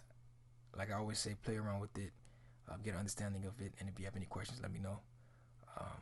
So yeah, hope you guys enjoy this series, and the next series I will be going over how to make or how to create a API using Go. Thanks for watching.